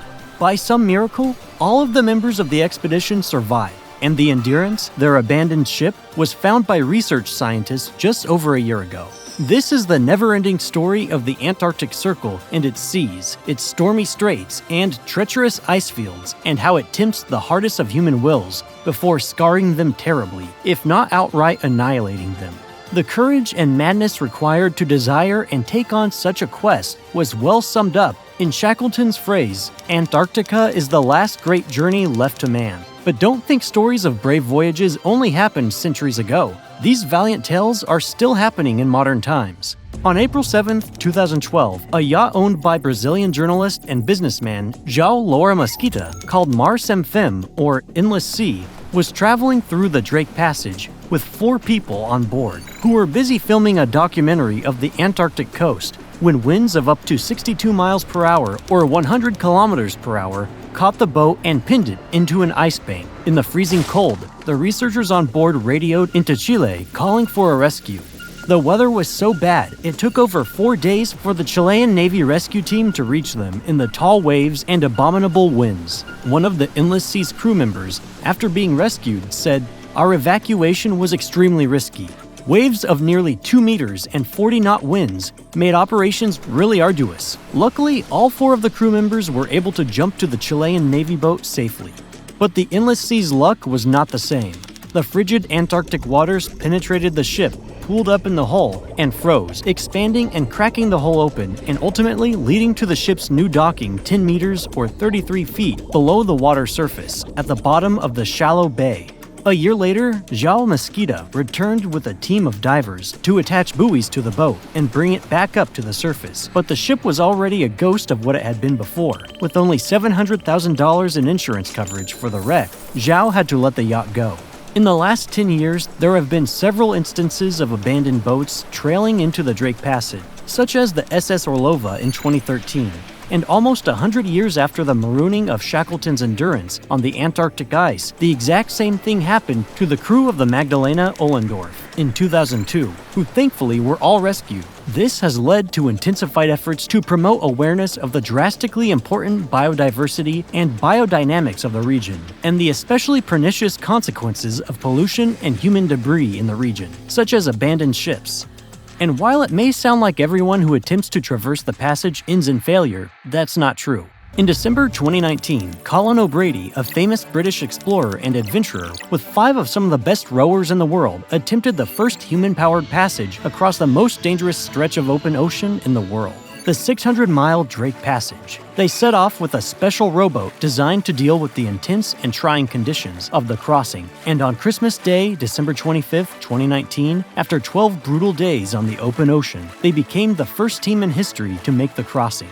And of course, they did not turn around and row it all over again to get back. Their hands and feet were terribly frostbitten, and during those 12 days they rowed in shifts of 90 minutes, 90 on, 90 off, all day and all night. According to a crew member, when rowing the Drake Passage, 10 days feels like a month. In February of 2022, Barbara Hernandez Huerta, nicknamed the Ice Mermaid, for her notorious life of extreme open water swims and regular presence in international ice swimming competitions, broke the Guinness World Record for the fastest ocean mile swim, completing it in a time of 15 minutes and 3 seconds, at a pace of about 4 miles per hour. Her location of choice? You guessed it, the Drake Passage. This resulted in her being named the 2022 World Open Water Swimming Woman of the Year. And just this year, at only 37 years old, Huerta has been inducted in the Ice Swimming Hall of Fame. Huerta isn't just pushing herself to the limit for the sake of her sense of possibility. Another reason she takes on such enormous swims is to raise awareness about the cleanliness of the Southern Ocean and to renew and reinforce a consensus around the protection of the polar oceans, which are in a very real sense a significant life source for our planet. The Drake Passage, from its contested moments of discovery up until today, has never ceased to inspire fear and temptation, to draw ardent human souls in and spit them just as harshly out, to teach us when we lend an ear, and to make us understand when our arrogance has surpassed us. Today, the Drake Passage is still an important locus of scientific work and investigation. As a crucial component of the global ocean conveyor belt, the Drake Passage is massively important to the planetary climate stability, just as its opening tens of millions of years ago is known to have been a highly dramatic shock to the climate system. Simply put, without the Drake Passage, life on the planet today would not be what it is. Time and time again, the passage to Antarctica has drawn in humans from all nationalities, walks of life, and motivations, and it will most certainly continue to do so, just as it will continue to inspire mortal fear in many. Rightly so. But today, we are also discovering that those of us furthest away from the Drake Passage might also have a reason to fear it. The Antarctic is not immune to the effects of anthropogenic climate change. And importantly, a collapse of the dynamic Antarctic system could change the climate on Earth forever, as it once did 17 to 49 million years ago, when biological productivity was revolutionized, and carbon dioxide began to be sucked out of the atmosphere at a much higher rate. Today, scientists are heading to the Drake Passage not to take big risks, but to confirm the consequences of centuries of risky behavior. It's at the Drake Passage, among a key few places, that the most pessimistic climate scenarios, if they turn out to be true, will be confirmed. Indeed, Drake Passage and the whole Antarctic Circle are not nearly as well known to us as we'd like to imagine. The area remains impassive, indifferent, with seas that remain some of the most fear and awe-inspiring in the world. And though such important advances in technology have improved the feasibility of marine travel through the area, there are many ways in which these improvements are little more than faith boosters, insurance policies for the chronically unsure. However much we may take pride and indulge ourselves in our technological advancements, we are just as small as before in comparison with the great forces of nature, and for all the minuteness and complexity of our technology, we may always get wiped out in an instant. Along with our precious knowledge and equipment, no insurance policy is final, and nature will never reveal the limits of its own power of retaliation. At least not to us. There will always be a place for a human reckoning, always the open route, but by no means the straightest, for human courage and human madness. What if we told you there's a road trip that spans 2 continents, passes through 18 countries, and takes no shorter than 392 hours to complete? You wouldn't need to take any boats or alternate forms of transportation. It would just be you and your car. For some, this may sound like the adventure of a lifetime. For others, their worst nightmare. But what is the longest drivable distance in the world, and where would it start and end? Join us on this journey as we follow the twists and turns of highway systems and roadways around the world to find the longest drivable distance possible. As you'll see, there is one particular route that would literally take you a lifetime to complete. The United States of America has the longest road network in the world, even though it's only the 4th largest landmass. In fact, 1/10 of all roads on our planet are located within the borders of the United States.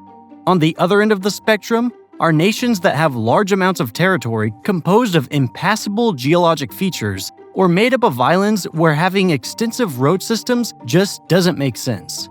For example, the territory of Mauritania in West Africa is covered almost entirely by the Sahara Desert. There are very few people who live in such a climate, therefore it makes little sense to build an extensive highway system throughout the country.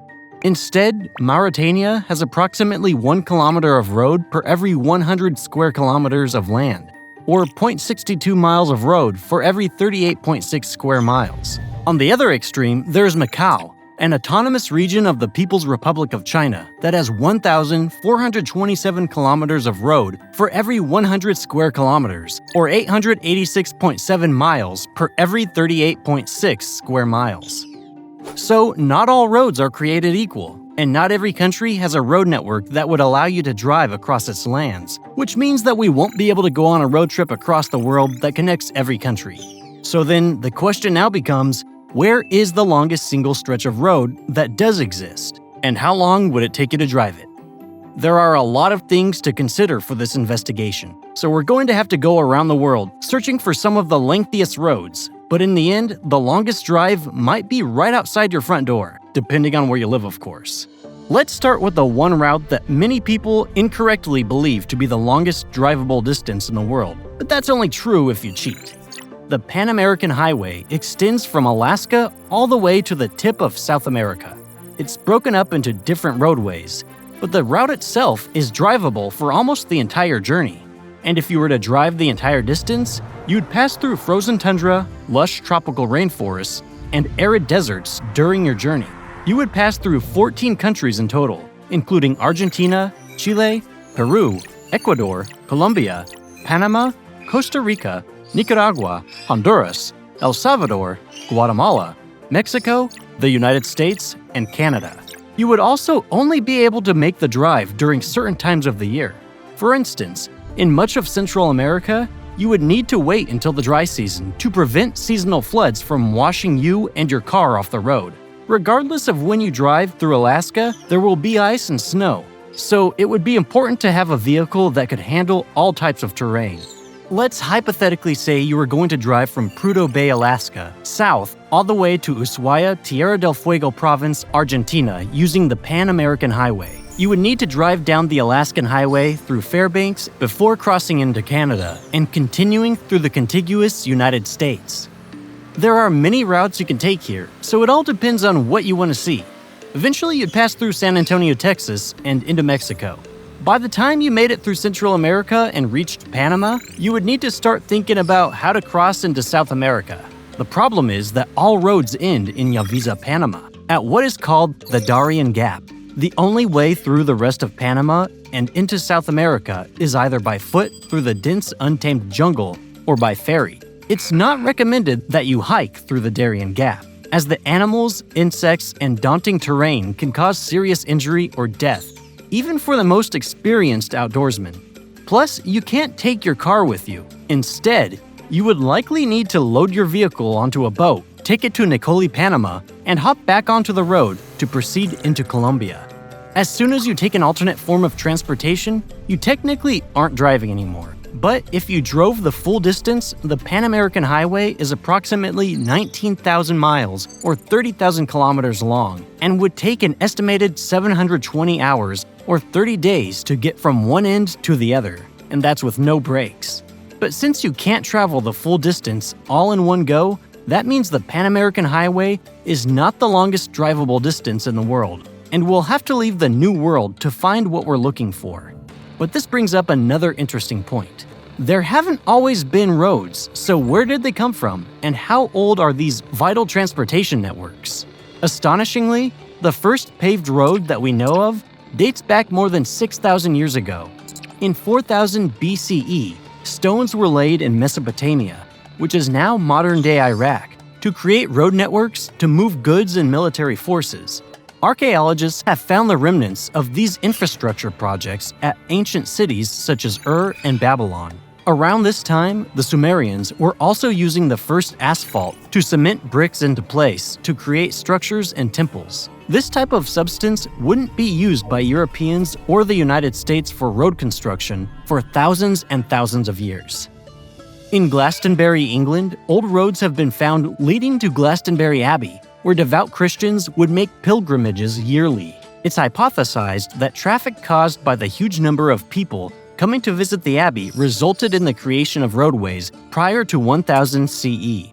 In the late 1700s, Thomas Telford and John Loudon McAdam created the first modern roads, with a slight rise in the center that allowed for easy water drainage. McAdam played an integral role in using tightly packed stones covered with gravel. This idea eventually led to a bitumen-based binding called tarmacadam, which was the first tar substance. It was laid on the roads of Paris, and in 1824 the Champs-Élysées was covered in asphalt, making it the first modern road in Europe.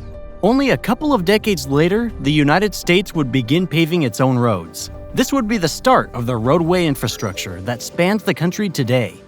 Unsurprisingly, one of the first roads to be paved in the US was Pennsylvania Avenue in Washington, D.C., right outside of the White House. Now the practice of using asphalt concrete is common around the world.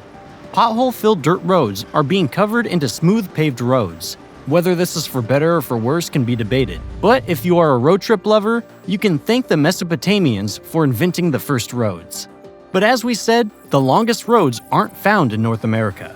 So we'll have to look elsewhere in order to determine which route would take you the furthest. It may seem counterproductive to head to the smallest continent on Earth to search for the longest drive, but stay with us. Highway 1 in Australia, also known as the Big Lap, is the world's longest drivable ring and provides an intriguing opportunity for drivers. What is interesting about this route is that you never have to get out of your car except to refuel and use the facilities. You could literally go around and around and around Australia for the rest of your life on the Big Lap if you wanted to. This highway connects all but 2 state capitals in Australia. You would drive through Perth in Western Australia, Darwin in the Northern Territories, Brisbane in Queensland, Sydney in New South Wales, Melbourne in Victoria, and Adelaide in South Australia. Your reward for completing the Big Lap would be to travel a distance of 8,834 miles, or 14,217 kilometers. So you'd have to do 3 laps to equal the entirety of the Pan American Highway. But at least you can do it without changing vehicles. And it's still a huge roadway even if you only were to do a single lap, since if it were to be stretched out, it could stretch across the United States nearly 3 times. But since we are looking for the furthest drivable distance and not the longest drivable loop, we need to continue our journey to other roads around the world. Before we leave Australia though, it is worth noting that the record for completing the Big Lap is held by a man named Jay Gordon and the 3 members of his team. Together, they drove a newly purchased 2017 Toyota Land Cruiser Sahara for 5 days, 13 hours, and 43 minutes and used 2,284 liters or 603 gallons of diesel, averaging 2,600 kilometers or 1,615 miles per day. Each driver took a 6-hour shift, and the car was only turned off for refueling and once for a live stream. There is another completely different Highway 1 that's incredibly long too. This one runs through Asia and is the longest road route through the entire continent. Although the path technically ends in Japan, a ferry is needed to complete this leg of the journey, so it doesn't count toward the drivable distance traveled. So its easternmost terminus on the Asian continent is actually Busan, South Korea, and it extends all the way to Istanbul, Turkey, to the west. However, Asian Highway 1 is not a direct route straight across the continent. Instead, it loops around the southern edge of Asia and proceeds west, passing through South Korea, North Korea, China, Hong Kong, Vietnam, Cambodia, Thailand, Myanmar, Bangladesh, India, Pakistan, Afghanistan, Iran, and Turkey. The trip would take you around 125 hours or just over 5 days to get from end to end. However, since you'll need to stop for multiple border crossings, the drive will take much longer. Also, Asian Highway 1 passes through several countries that are not the safest to travel through. you would need to make your way through North Korea, where Kim Jong-un's regime can pose a serious risk to foreigners, especially those who come from the West. Then there's Afghanistan, which is once again ruled by the Taliban, and Iran, which doesn't always have the best track record for allowing people to leave their borders once inside. The entirety of Asia Highway 1 is 12,774 miles, or 20,557 kilometers, and it would be the longest drivable distance in the world if it weren't for some impassable sections that still need to be connected. The ferry from Japan to mainland, and the inability of most people to drive through North Korea. Therefore, we can't in good conscience count Asian Highway 1 as the longest drivable distance at this time. But in the future, who knows? It should come as no surprise that the longest highway that goes across a single country is found in Russia. The Trans-Siberian Highway extends from the major port city of Vladivostok in the east to St. Petersburg in the west. Driving through Russia is not easy. Much of the country consists of frozen, inhospitable land that creates treacherous driving conditions. Then there's the fact that Vladimir Putin is still in charge, and it's probably best to stay out of the country while it's waging war against Ukraine. The Trans-Siberian Highway takes drivers from the Sea of Japan to the Baltic Sea and could take around 14 days to complete if you're driving cautiously to avoid skidding off the road. The highway itself is about 6,000 miles or 9,660 kilometers long. However, even though it may not be as long as some other routes, it is actually part of what will become the longest drivable distance in the world. However, after we examine this route, we will look at a more recent series of roads that could actually take the top spot. As it stands today though, the furthest you could drive without needing to board any trains, planes, or ferries until relatively recently was a route from Sagres, Portugal, all the way to Tallinn, Russia, located in the Magadan Oblast. It is important to note that some of the roads in northeastern Russia are little more than dirt paths. However, you could theoretically make your way from Tallinn westward through the enormous territory that is Russia and then cross through Belarus, before going through Poland, Germany, Belgium, France, Spain, and then finally end in Portugal. This route is 9,416 miles or 15,154 kilometers long. It crosses 2 continents, and the estimated drive time for such a journey would be around 200 hours or over 8 days of non-stop driving. Obviously, that would be the best case scenario if nothing went wrong and you didn't encounter inclement weather, which would add days if not weeks or even longer to your journey. And that's not even factoring in the other dangers that might plague your trip, like international conflicts as you drive adjacent to active war zones. Hang on though. There's still one route that is even potentially longer than this one. For our purposes, we're going to assume the world is at peace and you can make your trip safely, but no matter the state of international affairs, all roads can still be dangerous, and they definitely weren't always as safe as they are today. There are still plenty of accidents, and the CDC calculates there are roughly 1.35 million people killed on roadways around the world each year. That is almost 3,700 deaths a day. But as cars become safer and infrastructure is updated, hopefully this number will go down. One key component of road safety is the lines that divide the different sides of a street. Surprisingly, this is a relatively new concept in some parts of the world. Even in the United States, during the early 1900s, roads and highways didn't have any lines drawn on them.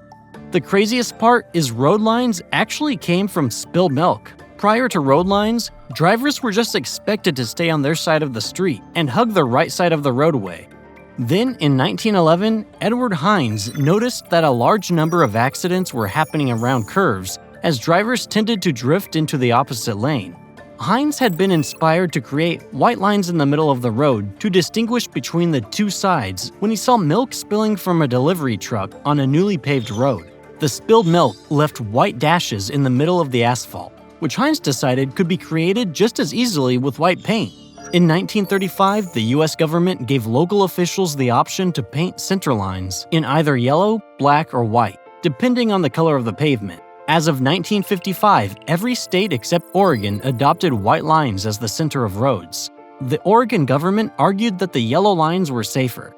However, rather than listening to the Oregonians' concern, the federal government threatened to withhold $300 million in highway funds unless they changed the color of their lines. Oregon gave in and used the federal standard white line. Ironically, less than 20 years later, in 1971, the federal government mandated that all center lines be painted yellow with white stripes and used for multiple lanes moving in the same direction. There is no universal standard for road safety around the world, but typically green means go, red means stop, and you should always stay on your side of the street. The development of paved roadways has allowed people to travel vast distances in automobiles. Technically, dirt roads do count towards the longest drivable distance on the planet, but it is these stretches that are incredibly uncomfortable and cause your car's shock absorbers to work overtime to keep the vehicle stable.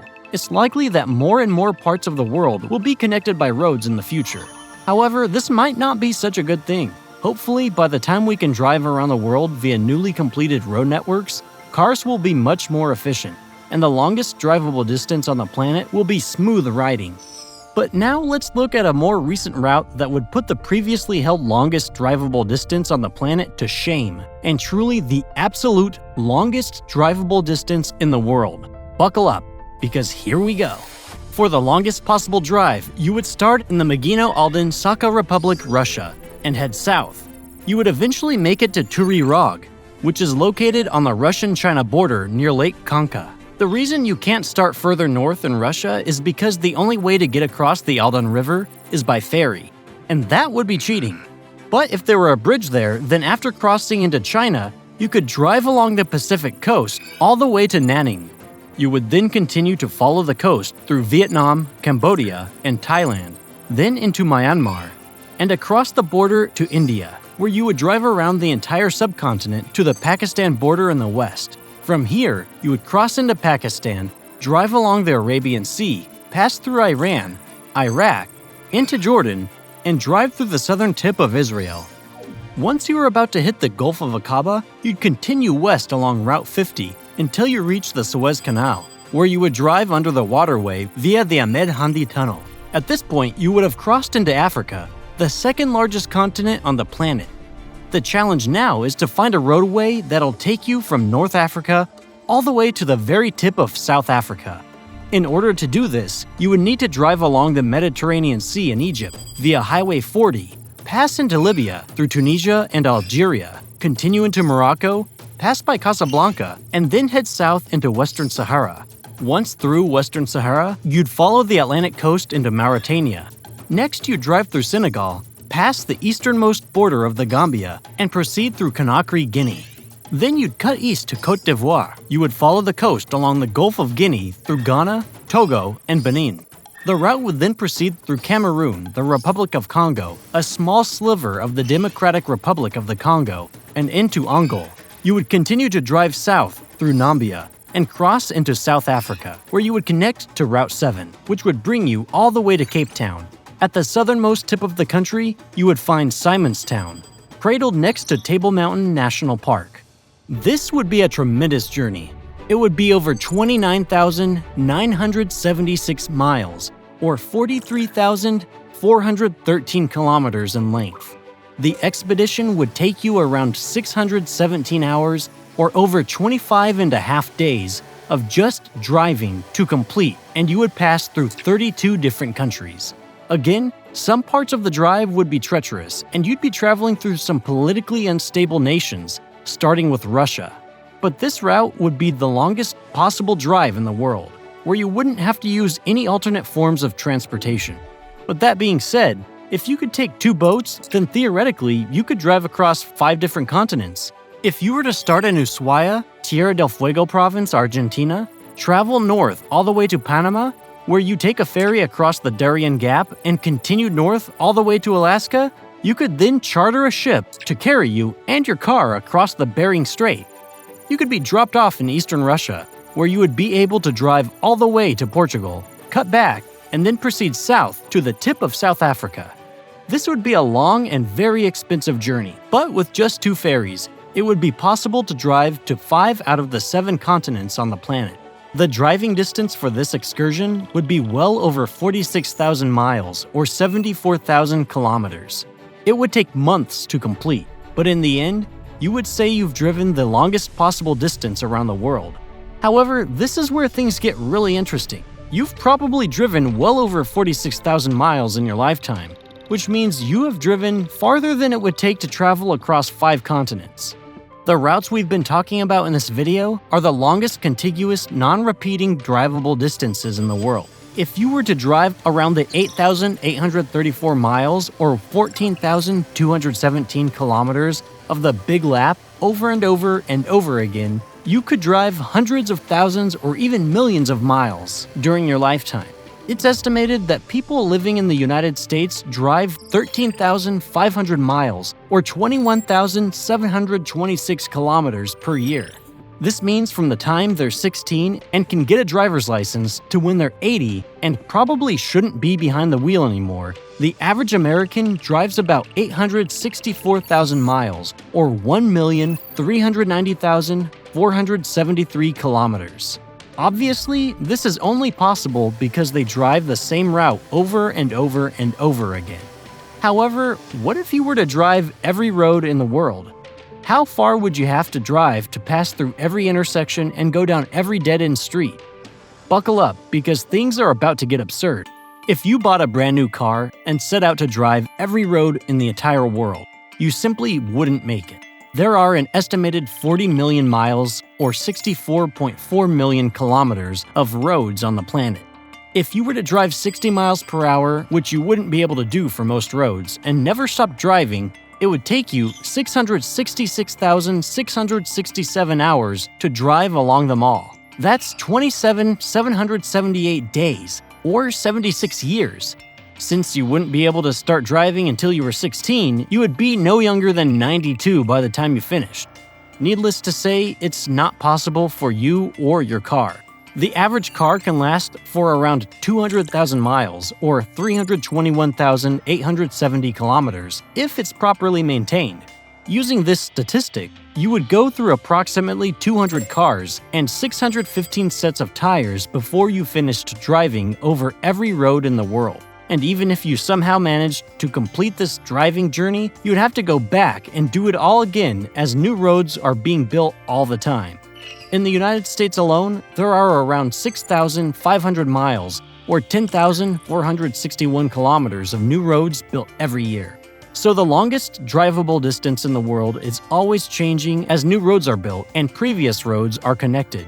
Perhaps in the future, you will actually be able to drive from Alaska to the tip of South America using the Pan American Highway without taking a ferry. Or if someday a bridge is built over the Bering Strait, which has been proposed several different times, you will be able to drive from the Americas into Asia, at which point you can drive to both Africa and Europe as well.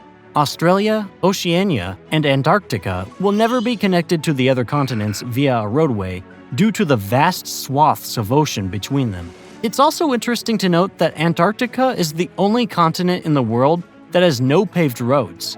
Cars have been a major part of daily life for many people. On average, Americans drive more frequently and further than any other population in the world. The average car releases approximately 400 grams of carbon dioxide per mile into the atmosphere. This means that car drivers contribute around 350 million grams or 771,600 pounds of carbon dioxide into the atmosphere during their lifetime. This is an enormous amount of greenhouse gas emissions, and since there are approximately 1.45 billion vehicles on the planet, this number is alarming. Just because you could go on a 26,976 mile or 43,413 kilometer road trip through Asia and Africa doesn't necessarily mean you should. Car technology has advanced tremendously over the past decade, and vehicles are becoming much more fuel efficient. There's also a plethora of electric vehicle options now.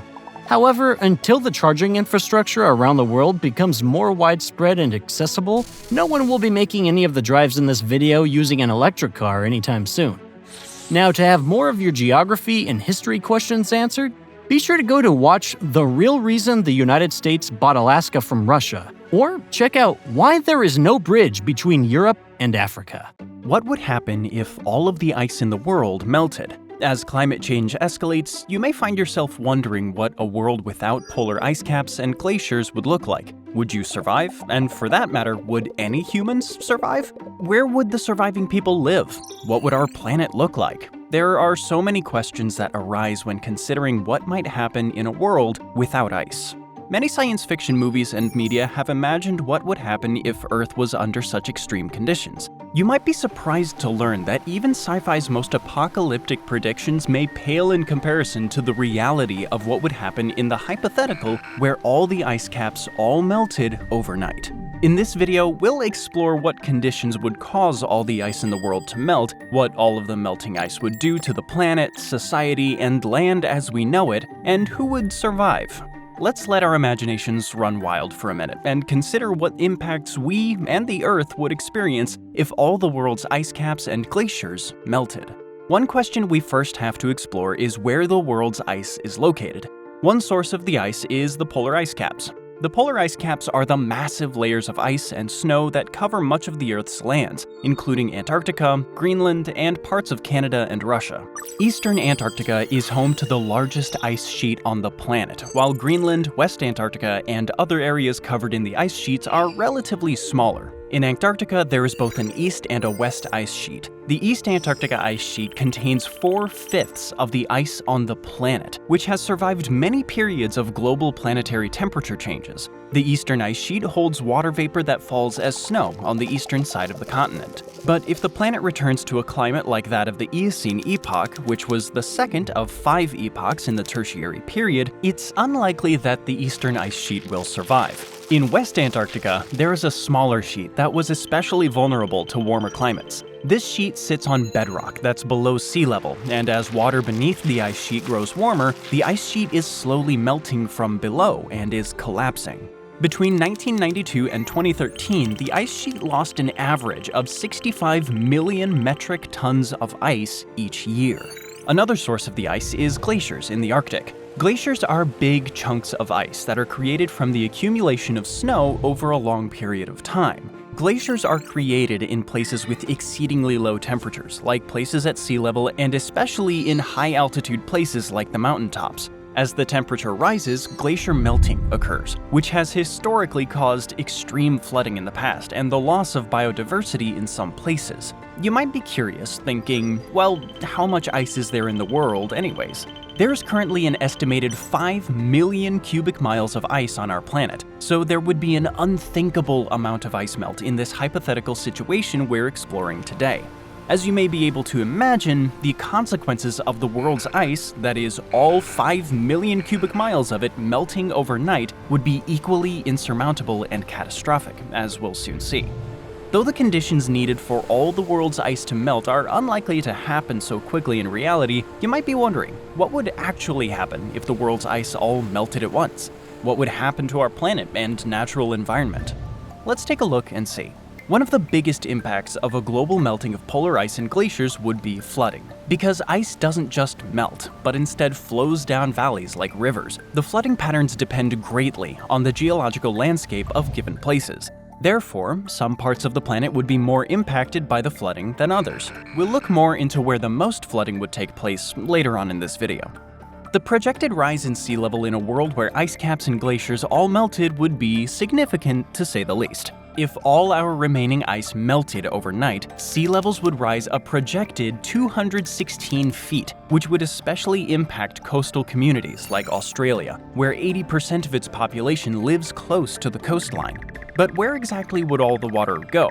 If all of Antarctica's ice was to melt, the global sea level would rise about 58 meters. If Greenland's ice was to melt as well, it would contribute another 7.4 meters, bringing the total to 65.4 meters, or roughly the equivalent of a 21-story tall building. While much more water would reach many parts of the globe as a result of the melting, that doesn't mean that everywhere on Earth will be wetter. In fact, some places may actually experience increased drought and dryness. It may seem counterintuitive, but more water in the world would lead to less in certain parts of the world. Without the ice caps to reflect sunlight, the average global temperatures would likely rise, causing increased droughts, especially in parts of Africa like Sahel and the Horn of Africa. Droughts would most likely lead to famine, disease, conflict, and devastation for many countries that survived the initial flooding. And with the lack of ice caps and glaciers to reflect the incoming solar radiation that warms the planet, our planet would only grow increasingly hot and dry for the foreseeable future after all the ice first melted. Beyond the rising sea levels, so much water introduced into the oceans would also cause more unpredictable weather patterns worldwide, with drier, arid regions seeing more heavy rainfall and wetter places becoming drier. At the same time, sea levels rising may also result in more powerful storm surges, which would cause even more flooding in coastal areas that were not submerged initially. It may be hard to imagine the devastation that would all be caused by the melting of ice sheets and glaciers, but the impacts are undeniable. As a result of all the environmental harms experienced by places all over the world's biodiversity would also struggle to survive after all the ice caps and glaciers in the world melted. Many animals would go extinct following the rise in sea levels. One such species would likely be the polar bear, most of which largely depend on sea and glacial ice for survival. As many polar bears are killed by the melting of ice caps happening presently with climate change, glacial ice in some regions may generally be experiencing slower melting, which allows their species to survive. However, if all the world's ice suddenly melted, polar bears would lack habitats and hunting platforms, causing their probable extinction. You may be surprised to find that the extinctions would also likely include many marine species as a result of changing currents, decreased salinity levels, and other ocean impacts. Though some species may be able to adapt, the melting of the world's ice would be a global, cataclysmic mass extinction that would irreversibly alter our planet's biodiversity and life on Earth. So, let's get to one of the biggest questions surrounding all of the ice melting. Where would the water go, and what parts of the world would still be above ground? What other changes might happen as a result of the flooding? With all the flooding and sea level rise that would happen, many places would look different on our planet. In fact, many places would develop new seas, inlets, and other water bodies that don't currently actually exist. In Australia, for one, much of the dry and dusty outback would likely become a massive inland sea, similar to the landlocked ocean that existed in the region millions of years ago. As a result, many existing towns and wildlife would be flooded and left underwater, devastating the biodiversity and the people living there. You may also be surprised to learn that the melting of ice may also have impacts on the rotation of the Earth. The length of the day might actually change as a result of the melting ice flowing into the ocean. The ice sheets are located close to the Earth's axis of rotation, and as the melted ice moves away from the axis of rotation and into the ocean, the Earth would begin to spin slower. Eventually, the Earth may spin for as much as 10 to 20 seconds longer each day as a result of this phenomenon. However, if the meltwater remains close to the source, such as in a glacial lake, there would be no net movement of mass away from the glacier or ice sheet, which would mean the Earth's rotation would not change significantly. Therefore, it's hard to predict how much the Earth's rotation could change as a result of the melting ice.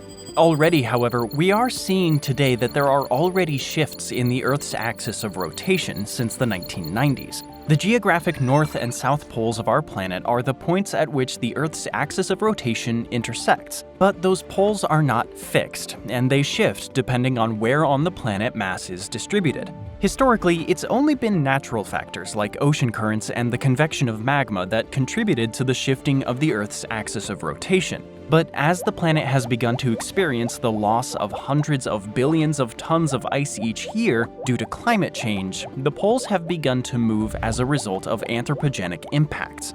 Research shows that the average speed of polar drift from 1995 to 2020 was 17 times faster than in the years between 1981 to 1995. This means that since 1980, the poles have moved 4 meters in distance. This phenomenon might not seem all that significant, but a change in the Earth's spin demonstrates just how far-reaching the impacts of the melted ice would be in our hypothetical.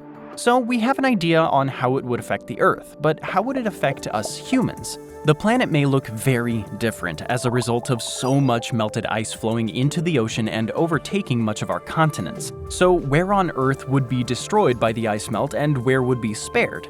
Let's take a closer look at what our world would look like if all the ice caps and glaciers melted overnight. As the sea levels rise, entire cities, states, and even countries would be washed away. Many of the largest cities on Earth would become uninhabitable, totally submerged like the fictional Atlantis. Cities including San Diego, Seattle, New York, Boston, and Miami would all totally be submerged underwater, as well as the entire state of Florida. Not only that, but many major cities worldwide with particularly dense populations would be destroyed, including Istanbul, Barcelona, London, Venice, and Copenhagen, to name a few. Further, only a few major inland cities and national capitals would survive, including Moscow, Canberra, and New Delhi. Not only would cities and states be submerged underwater, but entire countries would also be swallowed by the ocean.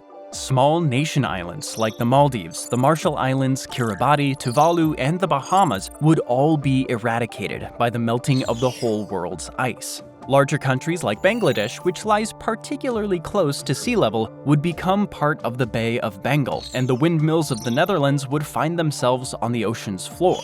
Denmark's Yulin Peninsula would become an island, though most of the rest of the country would vanish. The places that don't succumb to the initial flooding and sea level rise will not be much better off. One major concern for those countries which survive is water access. Ironically enough, even though all the world's ice will become water, its runoff into the ocean and the subsequent flooding of many continents and islands will actually contaminate the groundwater. As the sea level rises, many groundwater reserves located further inland will inevitably become infiltrated by salt water from the sea. Wells may become contaminated, irrigation will become impossible, and people will lack access to not only water, but food too. All of this would further threaten the livelihoods of millions of people who survived the initial melting of the ice. Even those who live far inland could be impacted by salinated water, which means that our freshwater supply of drinking water and water for agriculture and irrigation would be contaminated with salt, rendering it unusable. The costs of desalinating the water would be exorbitant, especially considering the energy and resources that desalination takes. Clearly, many communities would be highly impacted by lack of access to clean drinking water as a result of the sudden melting of all the ice on the planet. Further beyond the salination of groundwater, the mass melting of ice would also release toxic chemicals into our waters and communities. Included in the chemicals stored in the ice sheets and some mountain glaciers, in the Himalayas for instance, are chemicals like DDT. DDT is also known as dichloro-diphenyl trichloroethane, which was made famous by Rachel Carson's 1962 book called Silent Spring. These harmful chemicals and radioactive material in the ice could be released into rivers and drinking water and cause serious health concerns. Now you might be wondering, how on earth did chemicals and radioactive materials end up in these massive amounts of ice? Over the years, there have been many instances during which military bases and other institutions have disposed of toxic chemicals in unpopulated places in the Arctic. For instance, during the Cold War, there was a military base located in northern Greenland called Camp Century, where the military dumped many toxic chemicals and radioactive materials in the region and abandoned the base. As the ice melts, the chemicals and waste could be exposed and wreak havoc on the communities that it reaches, potentially creating serious health concerns for many places exposed to such flooding. All of this points to serious threats to health and safety that would arise following the melting of ice for places worldwide. It may seem like everywhere on Earth may become less habitable. This may not be the case, though. Though much livable land would be lost by fully melted ice caps and glaciers, the rise in sea levels would cause Antarctica to likely become habitable. The continent may emerge from its icy covering and would become an archipelago. Though the land would be arid and hard to live on, it may become more habitable for humans compared to its currently extreme and harsh environment. Changes in habitability may also surface in terms of food availability globally. Places like China may become less fertile and drier, suffering drought and famine, while places that become more habitable, like eastern Russia, may become fertile for farming. Changing food production and availability will likely impact our global agricultural trade patterns as the climate changes. But what would all of this look like on the map? What kinds of places might survive the melting of all the world's ice? As we learned earlier, presently inhabitable places like Antarctica may become more habitable as a result of melting ice and warming global temperatures. In North America, the entire Atlantic seaboard would vanish, as well as Florida and the Gulf Coast, in this hypothetical mass melting of ice. Large-scale changes in climate, weather, and rainfall may also cause once fertile land to become infertile. This may prompt mass famine, destruction, and warfare as a result. In California, the hills of San Francisco would transform into islands, and the Central Valley would become a bay. Inland cities and countries with high elevation, like Denver, Colorado, may be likely to survive. Given how massive North America is, with significant amounts of land far from coastal areas that would be the most impacted by the rising sea levels and flooding, some parts of North America may be less affected by the sudden melting. But how would the rest of the world fare in response to this global catastrophe? Further south, many parts of South America would be subjected to significant incursions of the increased water and rising seas, where Atlantic inlets would form in the Amazon and Paraguay basins. With the formation of these inlets, a lot of biodiversity in South America would experience devastating flooding and destruction, as would Argentina's capital, Buenos Aires, and Uruguay's Montevideo, which would be underwater as the sea rushed inland. Much of the South American coastline would wash away, including the lovely Rio beaches in Brazil. Mountainous regions along the Caribbean coast and in Central America may also survive the flooding. Clearly, Central and South America would look very different than it does today in the case of mass melting of all the world's ice. Though Africa may lose less of its landmass to the catastrophic rise in sea levels than in other parts of the world, the rising global temperatures and drought may make Africa uninhabitable in the end. The Mediterranean Sea would encroach upon parts of Egypt as a result of the rising sea levels. Many parts of Africa would also be washed away, like Senegal, and Egypt's pyramids becoming oddly geometric islands. Africa may fare better in terms of flooding than in many other places worldwide, but the drought and conflict that may arise as a result may cause further complications for the continent. In Asia, more than 600 million people living in China would be displaced by flooding, as would all of Bangladesh along with coastal India. In Cambodia, the Mekong Delta may grow, turning the Cardamom Mountains into an island. Clearly, Asia will likely experience serious flooding, as so many Asian countries have large coastlines or are island nations. Further, in Europe, the Adriatic Sea and the Mediterranean Sea will both have encroached upon many island and coastal countries, including the United Kingdom, Italy, the Netherlands, Denmark, and other European countries. With this drastic change, it would undoubtedly upset the world order. Let's see what might happen. The social and political impacts of ice melting worldwide would be astronomical, with so many refugees, colonization of inhabitable land, and further global chaos. What could we expect to happen to our governments and society as we know it? Because so many countries and major cities would be submerged underwater, the number of people displaced would be far greater than ever before.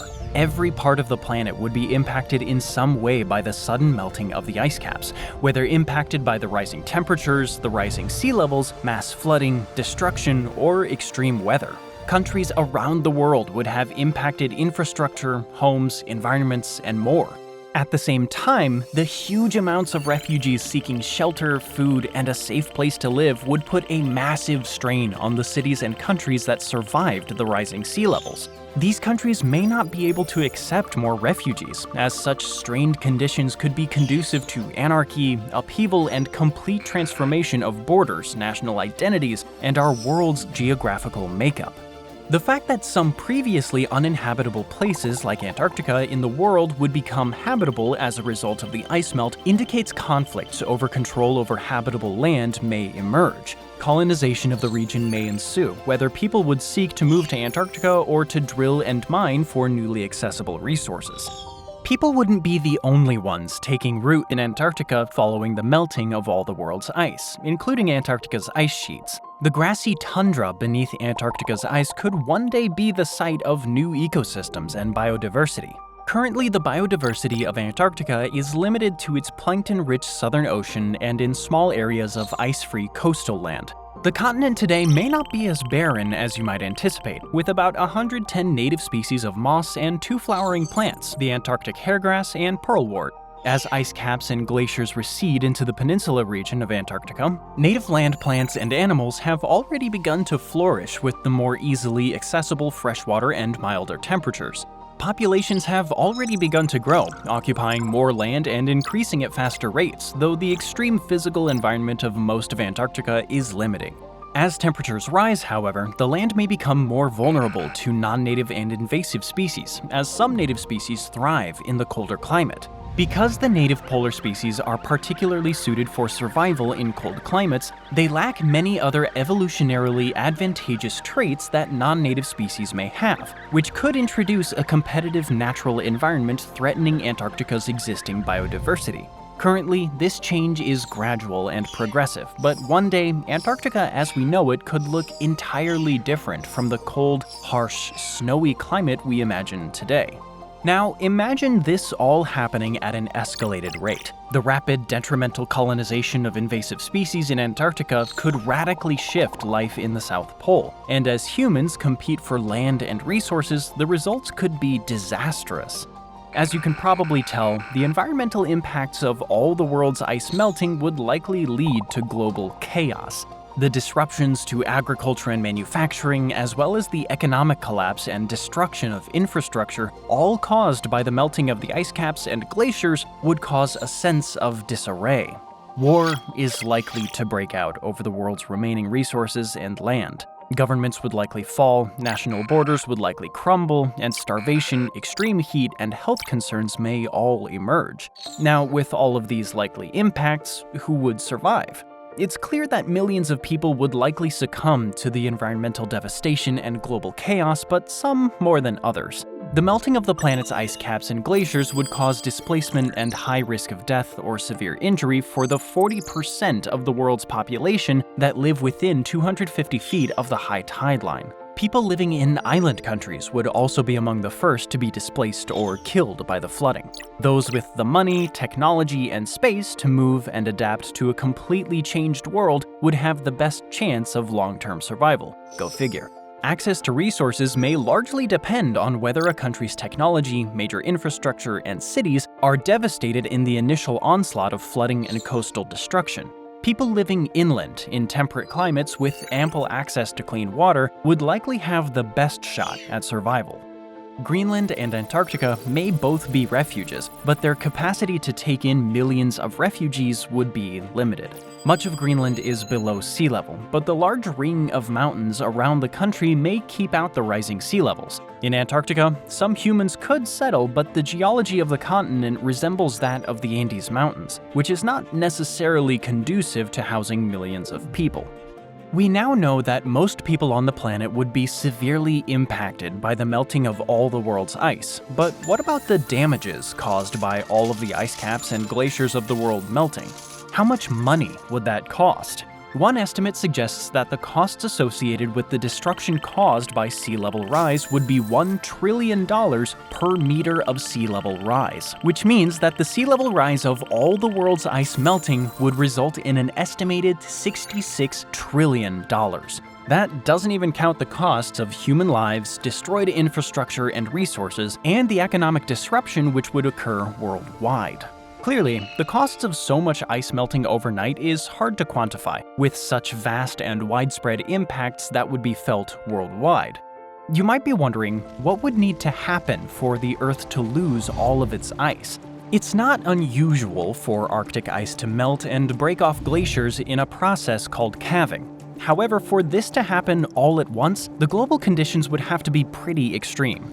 Scientists have done research on what level of carbon dioxide in the atmosphere would be needed to cause Antarctica's ice sheet to completely melt. The upper range of the Antarctic ice sheet's stability is estimated to be somewhere between 500 and 800 parts per million of carbon dioxide. If we reach that point, the planet would be on a trajectory of being completely ice-free for thousands of years. However, the high concentrations of carbon dioxide and high global temperatures needed for all the ice in the world to melt overnight are near impossible. As we know from earlier, it's common for Arctic ice to melt and break off from glaciers. But how likely is it that this nightmare scenario of total ice melt would actually happen? Currently, the rate of melting and ice breaking off is outpacing the production of new snow and ice. At its current rate, the polar ice caps will take more than a century to melt. One estimate projects that the melting of the ice caps could theoretically transform the Earth by 2121, but it will likely take thousands and thousands of years to reach the drastic levels discussed so far in this video. In fact, some scientists estimate that it would take more than 5,000 years for the ice to totally melt.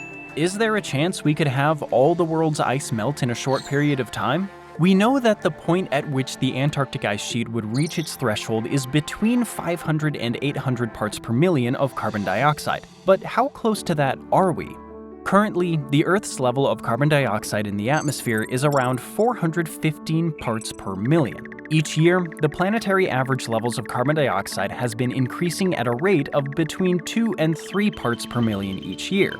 Our CO2 levels may sound alarmingly close to that 500 parts per million threshold, but even so, you probably don't need to worry about the nightmarish hypothetical of all the world's ice melting overnight.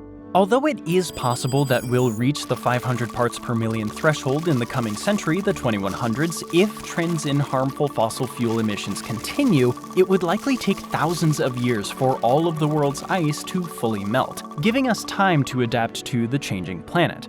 But our hypothetical isn't about what would happen if the Earth's ice melted over thousands of years.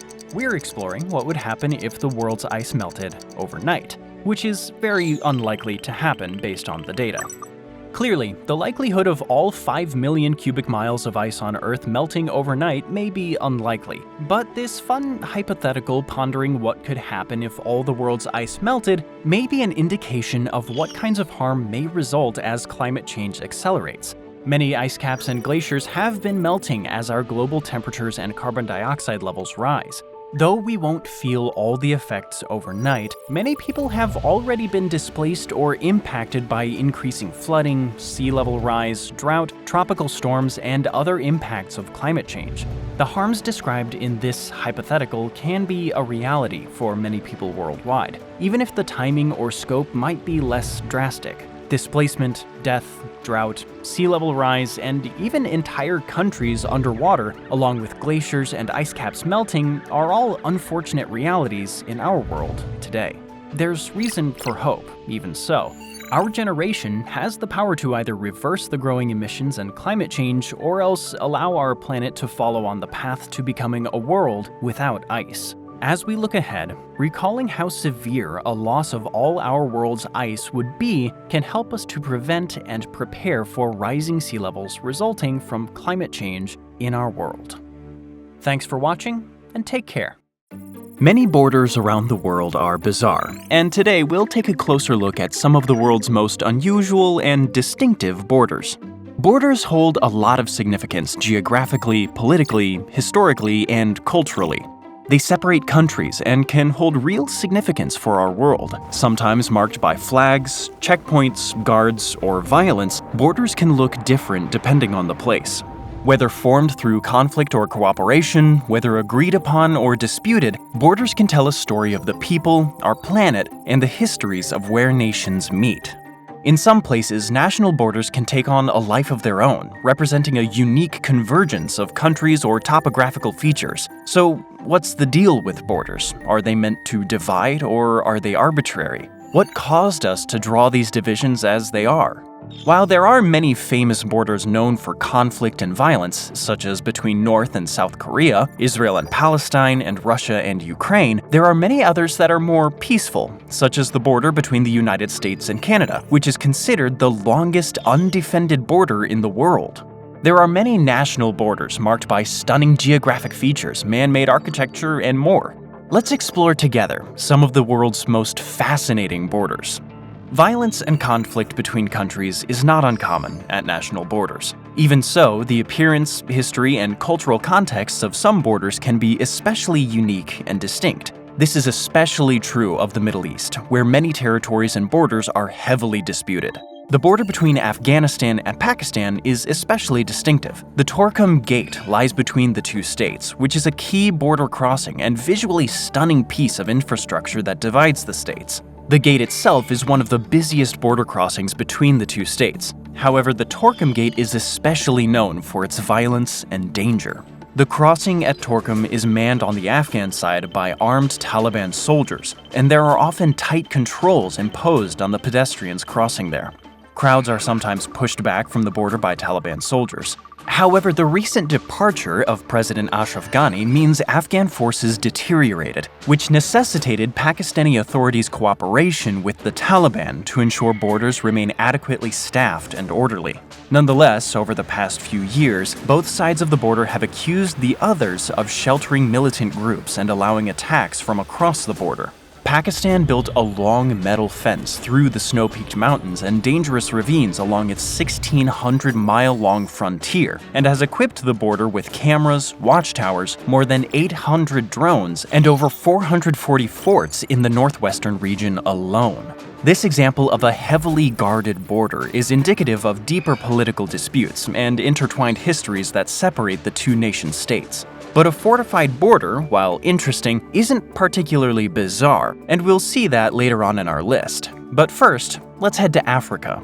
The continent of Africa is home to many unique borders between countries. There are 54 recognized countries in Africa, with an additional 2 states that are disputed. One unique border is between Spain and Morocco, where the European country and African country are divided by high fences meant to discourage illegal immigration between countries.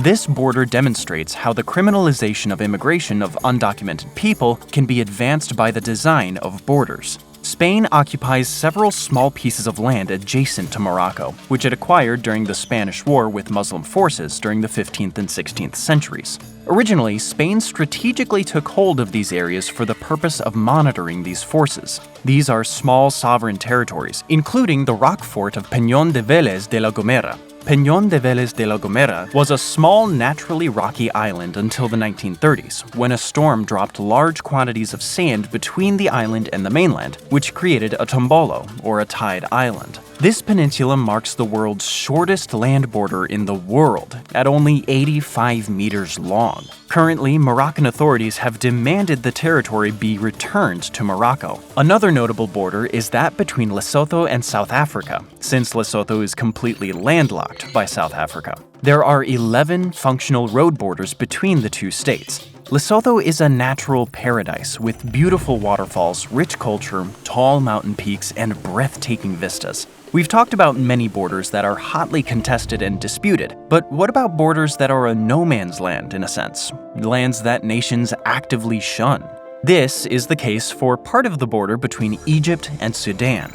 A roadless patch of desert called Bir Tawil, located between the two countries, is uninhabited and unwanted because both countries prefer their own historic boundary lines. Because their claims to land would be weakened by accepting Bir Tawil as their own, neither Egypt nor Sudan will claim said land, even though Bir Tawil is habitable. Many have sought to claim the land, whether organizations or individuals, but none have had much international success. Unlike Bir Tawil, however, Asia is full of breathtaking landmarks that have been used to divide countries, as we'll soon see. In Asia, like in many parts of the world, there are many unique national borders. Sometimes even geological features are used to divide nations. One example that stands out in particular is the border between China and Nepal. Mount Everest stands 29,000 feet tall between China and Nepal, separating the two countries. Another is the border between China and Vietnam, where waterfalls mark the divide. The Ban Duc de Tian Falls separate the two countries, indicating yet another geological marker of national boundaries.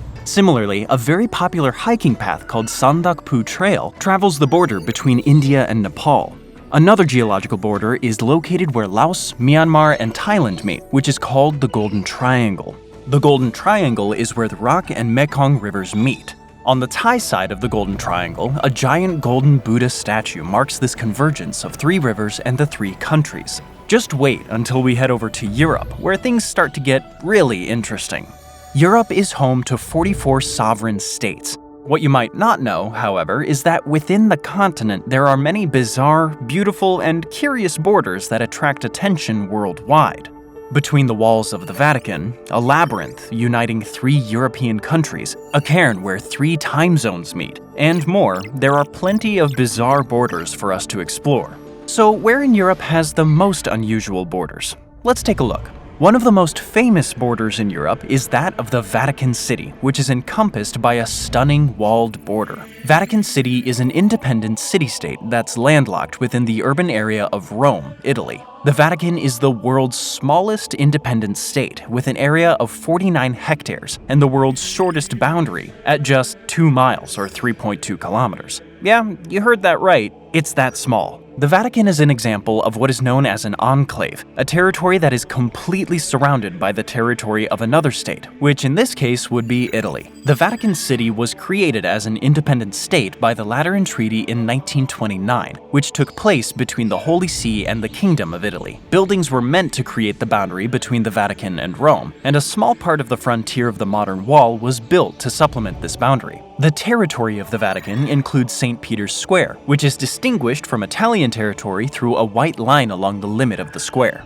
The Vatican isn't the only country landlocked by Italy, however. San Marino is a completely independent microstate of just 23 square miles or 61 square kilometers, making it the 5th smallest country in the world. Surrounded entirely by Italy, the border is between the two regions of Emilia-Romagna and Marche. Another famous border converges at Europe's largest outdoor shrub maze, where the Netherlands, Belgium, and Germany meet. The Drielandenpunt Labyrinth was designed by a British landscaper named Adrian Fisher, who used 17,000 hornbeam cuttings to create the maze. The maze is located in the most southeastern and highest part of the Netherlands, and it is said to take up to an hour to complete. Visitors can climb a platform at the center, where they'll be able to see all 3 countries in the distance. At the entrance of the maze is a roof in the shape of a giant butterfly, which makes this border even more unique. Beyond this, there's a big water playground near the maze that was created by dozens of fountains, as well as numerous other recreational activities for labyrinth visitors to explore, such as a playground, clay shooting, and archery.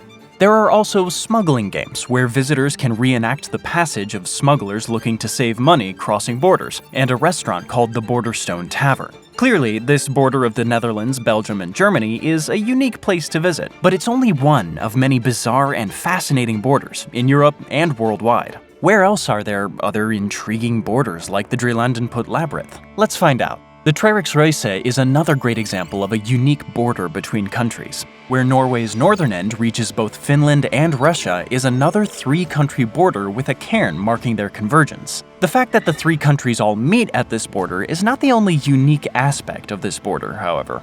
At this nexus of Finland, Norway, and Russia, you can leap forward or backward 2 hours, depending on which border you cross. Usually, at a time zone border, you would only go ahead or behind by 1 hour at a time. However, Norway's hook-like shape causes it to meet both Finland and Russia, which causes the Central European Time, Eastern European Time, and further Eastern European time zones to all meet. When Norway follows Central European Standard Time, this means that Norway is at GMT, or Greenwich Mean Time, the standard used to reconcile all time zones, +1. At the same point in the year, Finland finds itself at GMT +2, while the part of Russia bordering these countries is GMT +3. Between the countries of Poland and Ukraine, there famously was cross-border land art created by the artist Jaroslav Koczara in 2011 that was designed to symbolically erase the divisions between the two countries. This land art was made on a stretch of farmland shared by Haradyszcze, Poland, and Varech, Ukraine. The landscape-based art between the countries include images of a giant fish called a crop circle fish, plowed in turf, which was meant to show the unity between the countries. Koczara created the temporary fish through planting seeds in a fish-shaped design. According to the United Nations High Commissioner for Refugees, there have been more than 7.7 million people who have fled Ukraine following Russia's invasion of the country, and many Ukrainians have sought refuge in neighboring countries like Poland. Over 4 million have migrated to Poland, and even more have moved to Romania, Russia, Hungary, Moldova, Slovakia, and Belarus.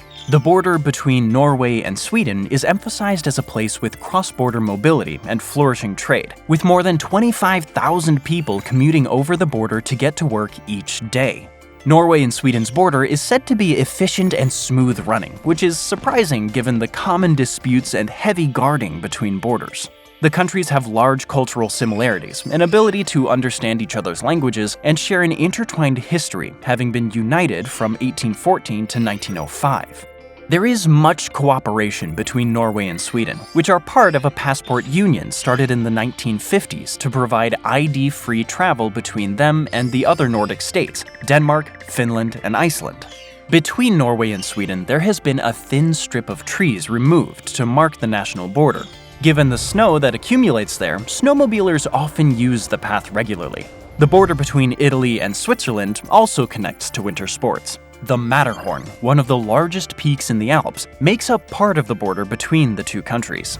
As a result of climate change and glacial melting, the border has been shifting. Even so, skiers enjoy recreation at the border and on Matterhorn. One of the most elaborate border crossings in Europe is that of Belgium and the Netherlands, which zigzags through Baarle-Nassau, a Dutch town that shares a border between the countries, with its Belgian sister city Baarle-Hertog on the other side. There are over 24 separate pieces of land belonging to Belgium embedded into the Netherlands, kind of like a patchwork quilt, as a result of medieval treaties and exchanges of land from over the years.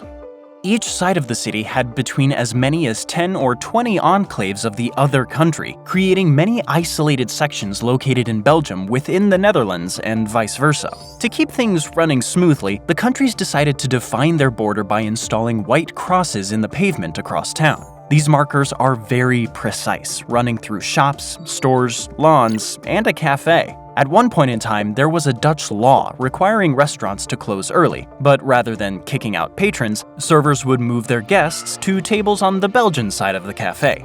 Elections can also be a challenge, as houses are split by the border as well, so towns determine who lives in which country by where their front door is based. A similar boundary runs between France and Switzerland.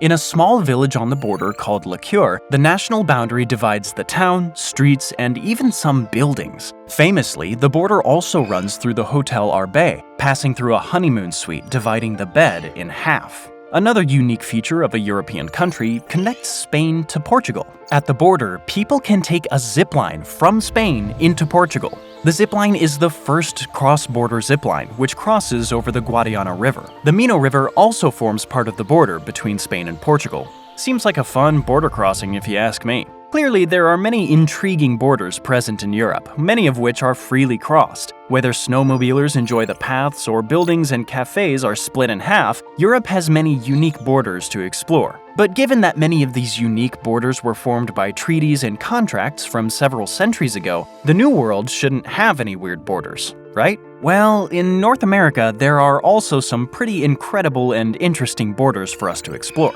The US-Canada border in particular stands out, given its considerable length, but also because of what is known as the slash, which divides the countries visually. The border between the United States and Canada is the longest border in the world, stretching from Maine to Alaska and spanning through land, sea, and open wilderness. With so much wilderness, you might guess that this border would be left untouched by people, but this isn't the case.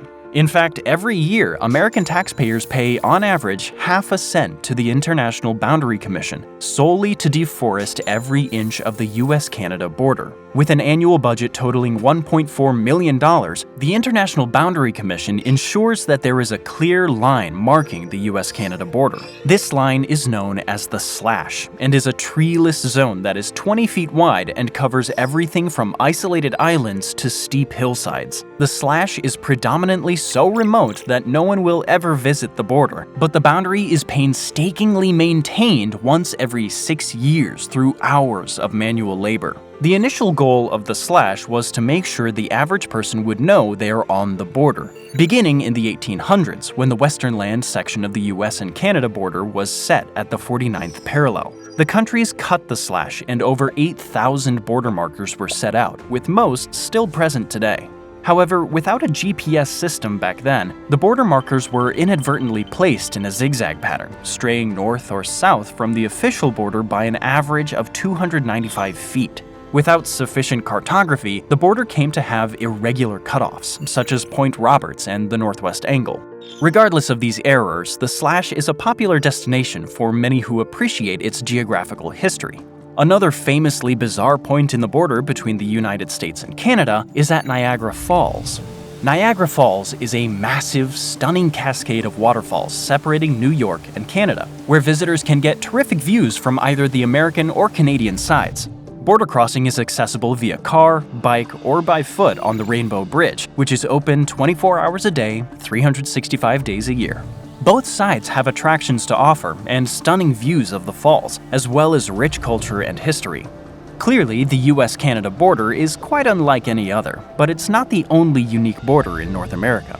The US-Mexico border is actually the most deadly land migration route in the world, with hundreds losing their lives to perilous desert crossings. Last year, the International Organization for Migration recorded 686 deaths and disappearances, but this is limited because there's missing data. The area is very remote and dangerous, with much criminal and gang activity happening there. The 1,951-mile or 3,100-ish kilometer border is the busiest border in the world and is subject to more than 300 million people crossing it every year. Further, some parts of the border look very different on the other side, such as in the crowded urban Tijuana, Mexico, and the more abandoned, remote part of San Diego on the opposite side of the heavily policed border. The dichotomy between Mexican and American cities adjacent to the monitored border and its fences and walls built by American leaders demonstrates just how politicized a border and immigration can be. Needless to say, the southern border of the United States is completely different from the northern border with Canada. Another interesting border for the US is a sea border between the United States and Russia. You might be surprised to learn that two rocky islands, Big Diomede of Siberia and Little Diomede of Alaska, are just 2.4 miles or 3.8 kilometers apart in the Bering Strait. If you swam between the islands, you would jump 21 hours forward or backward in time, depending on which direction you swam. The islands lie on opposite sides of the international dateline. Big Diomede is called Tomorrow Island, and Little Diomede is known as Yesterday Island. This border, despite being just a few miles apart, is unique in how far apart these countries are in terms of time. These kinds of irregularities don't end there, though, and even more can be found in Latin America and the Caribbean. In Latin America and the Caribbean, there are also many intriguing borders and boundaries, some natural and some man-made. With 33 countries located in this region of the world, there surely are some borders worth noting. One such border exists between Costa Rica and Panama, which are separated by the Sixaola River. There are three main locations to cross the border: Paso Canoas in the west, Rio Sereno in the center, and Guabito in the east. To leave Costa Rica, the country imposes an impuesto, a departure tax, that must be paid before exiting the country by land, whether by car, foot, or bus. The tax is $8. The easternmost border crossing between the two countries at Sixaola is located just a few kilometers from the Caribbean Sea. What's unique about this crossing is that there's a rickety old bridge where travelers cross the river. The scenic views appeal to many tourists crossing the easternmost border between Costa Rica and Panama. Another interesting border exists where Argentina, Brazil, and Paraguay meet, known as Tres Fronteras, or the Triple Frontier. Tres Fronteras is a famous border triangle. In this area, the connection of two of the continent's largest rivers, the Iguazu River and the Paraná River, intersect to make a triangular T-shaped border delineating the three countries' boundaries. The Triple Frontier is close to Iguazu Falls and some other natural gems that attract many tourists annually. Although the region is known for high levels of criminal activity, such as drug trafficking, money laundering, and theft of intellectual property, the region is known for being ethnically diverse, with tourists in 3 cities in the 3 different countries converging. The local cities recently constructed a recreational complex where visitors can glimpse neighboring countries, each with an obelisk embellished with the colors of each nation's respective flag. The center is called Ito Tres Fronteras Park and allows tourists to see a 180-degree panoramic view of the surrounding area. At the viewing platform, visitors can see into the thick rainforests of Brazil and Argentina. Slightly south of the tri-point lies the Puente de la Integración, also known as the Integration Bridge, which was inaugurated in 2022. The 760-meter-long bridge connects Paraguay with Brazil, as does the more congested Friendship Bridge that lies upstream. Without a doubt, the triple frontier of Argentina, Brazil, and Paraguay is one of the world's most intriguing borders, both geographically and culturally. Another notable border is that of Haiti and the Dominican Republic, which share a border and an island. Because there's been much more deforestation in Haiti and limited deforestation in the Dominican Republic, an aerial view of the island can be breathtaking. But the geographic divide is not all that stands out at the Haiti-Dominican border. In September of 2023, the Dominican Republic shut all land, air, and sea borders with Haiti over a dispute regarding a canal being constructed on Haitian soil that tapped into a shared river. The diplomatic crisis over the canal diverting water from the river was said to negatively affect Dominican farmers and the local environment. Despite this conflict, there is a strong connection between the neighboring countries at the border. Haiti is the Dominican Republic's third largest trading partner, with $1 billion in exports going to Haiti in 2022 and $11 million in imports, on top of $430 million in informal border trade happening at the border as of 2017. The border between the countries is also associated with illegal border crossings, human trafficking, and contraband sales, which all make the border distinctive. Beyond this, the Dominican Republic has begun to build a 118-mile wall along the border. Clearly, borders are more than mere geological divides between forest and deforestation. They're more than just a wall built to divide countries. Borders are symbols of economic exchange, political conflict, and separation of resources. Like the rigid divide between deforestation and healthy forests seen between the Dominican Republic and Haiti, the same can be observed in an aerial view of Brazil and Bolivia. The heavy deforestation in Brazil compared with the biodiverse forests in Bolivia visibly demonstrate an environmental divergence between the two countries. The Papiriguazu River separates the two countries and their vastly different-looking forest land. To the south of Brazil and Bolivia's wooded boundary lies the border between Argentina and Chile. There, a much more bizarre boundary marks the border. A statue of Jesus Christ marks the boundary between Argentina and Chile. The statue was unveiled in 1904 as a symbol of peaceful settlement of the border dispute between the countries and is known as Christ the Redeemer of the Andes. It stands at the summit of La Cumbre Pass, located in the Andes Mountains. The statue was commissioned by the Catholic Church and was created by sculptor Mateo Alonso of Buenos Aires. A Spanish inscription reading, "Sooner shall these mountains crumble into dust than Chileans and Argentinians break the peace which at the feet of Christ, the Redeemer, they have sworn to maintain," is located at the bottom of the statue. Clearly, Latin America, like many other parts of the world, is home to many unusual and interesting borders. Whether rivers, statues, or deforestation, there are many ways that boundaries between countries in Latin America look.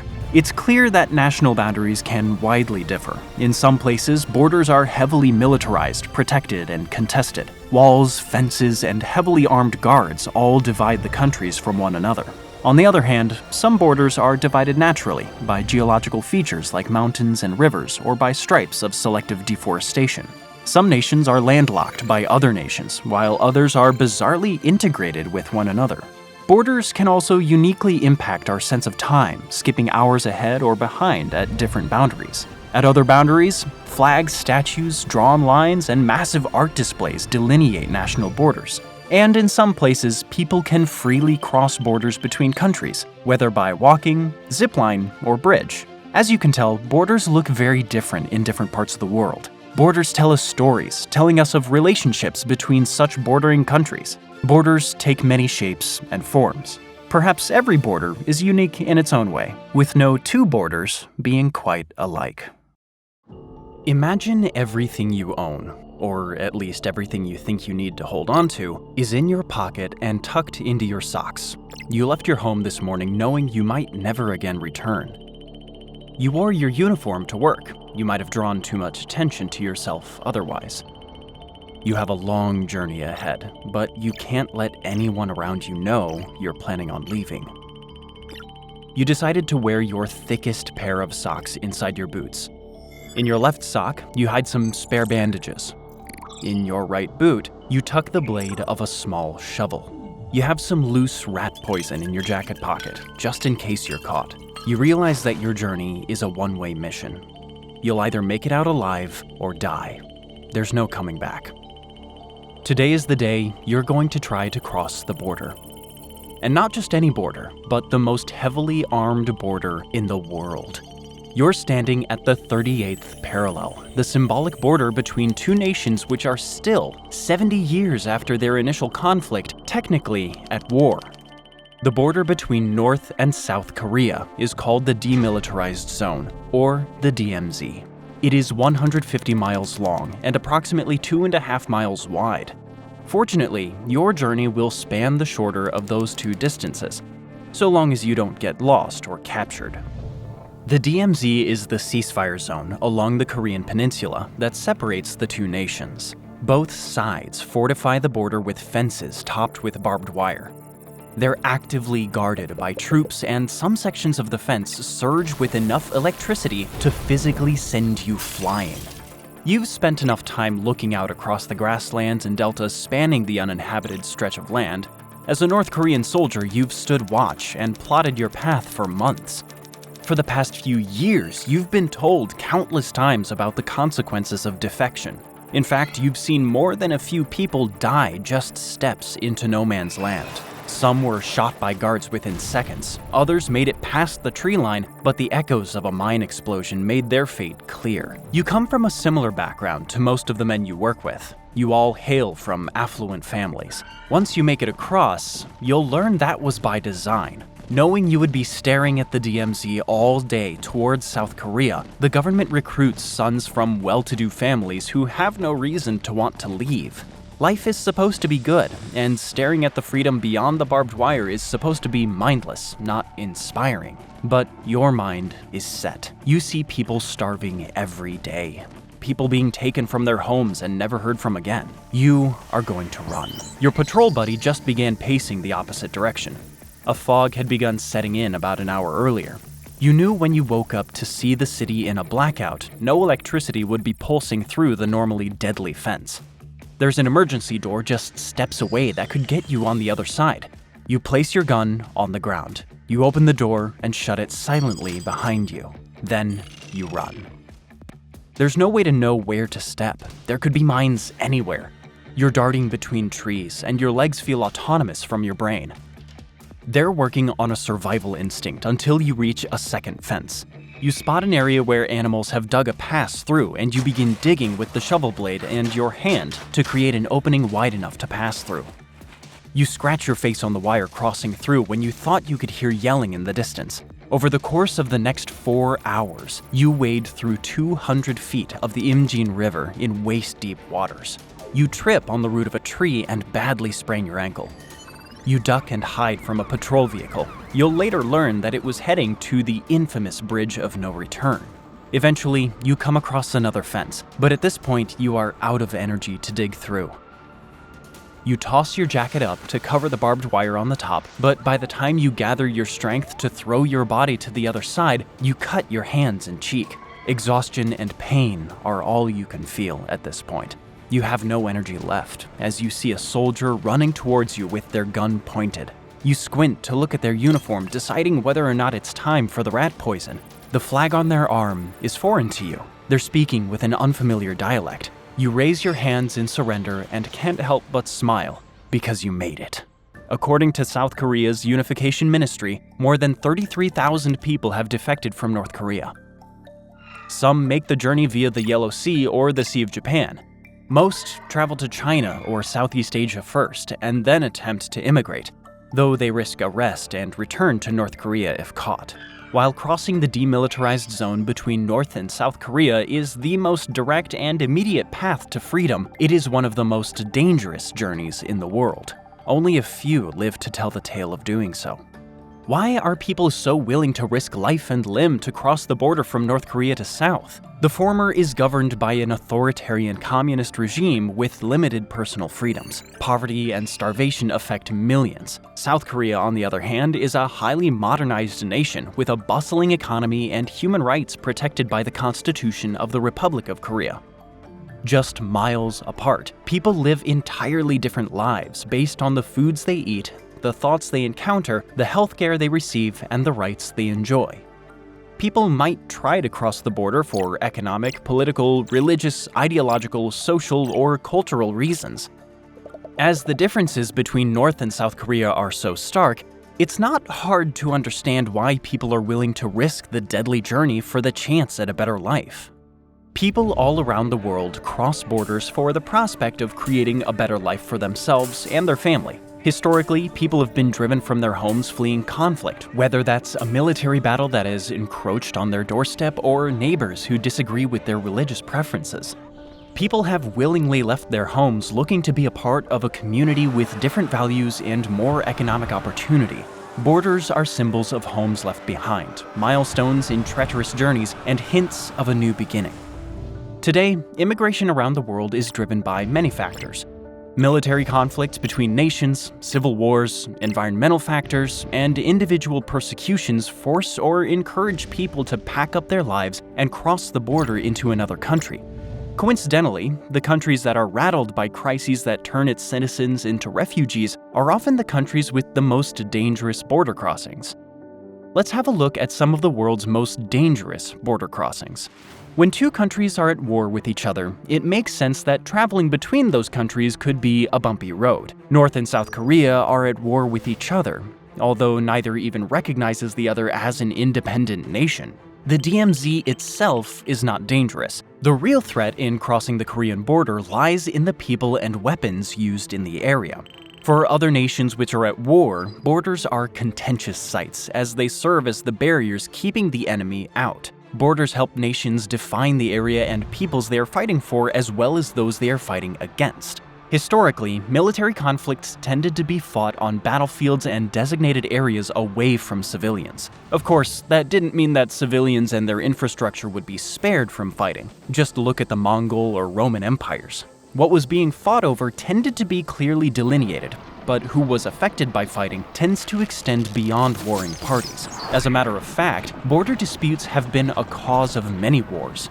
And while a map of the world just 300 years ago looks entirely unrecognizable to a modern-day person, humans are willing to go to war to defend where borders are drawn. Borders indicate contained social, cultural, and national communities, but they just as effectively indicate who ought to be kept out. The fine line between inclusion and exclusion creates tensions which sometimes escalate into all-out wars. In some ways, today is no different from hundreds of years ago.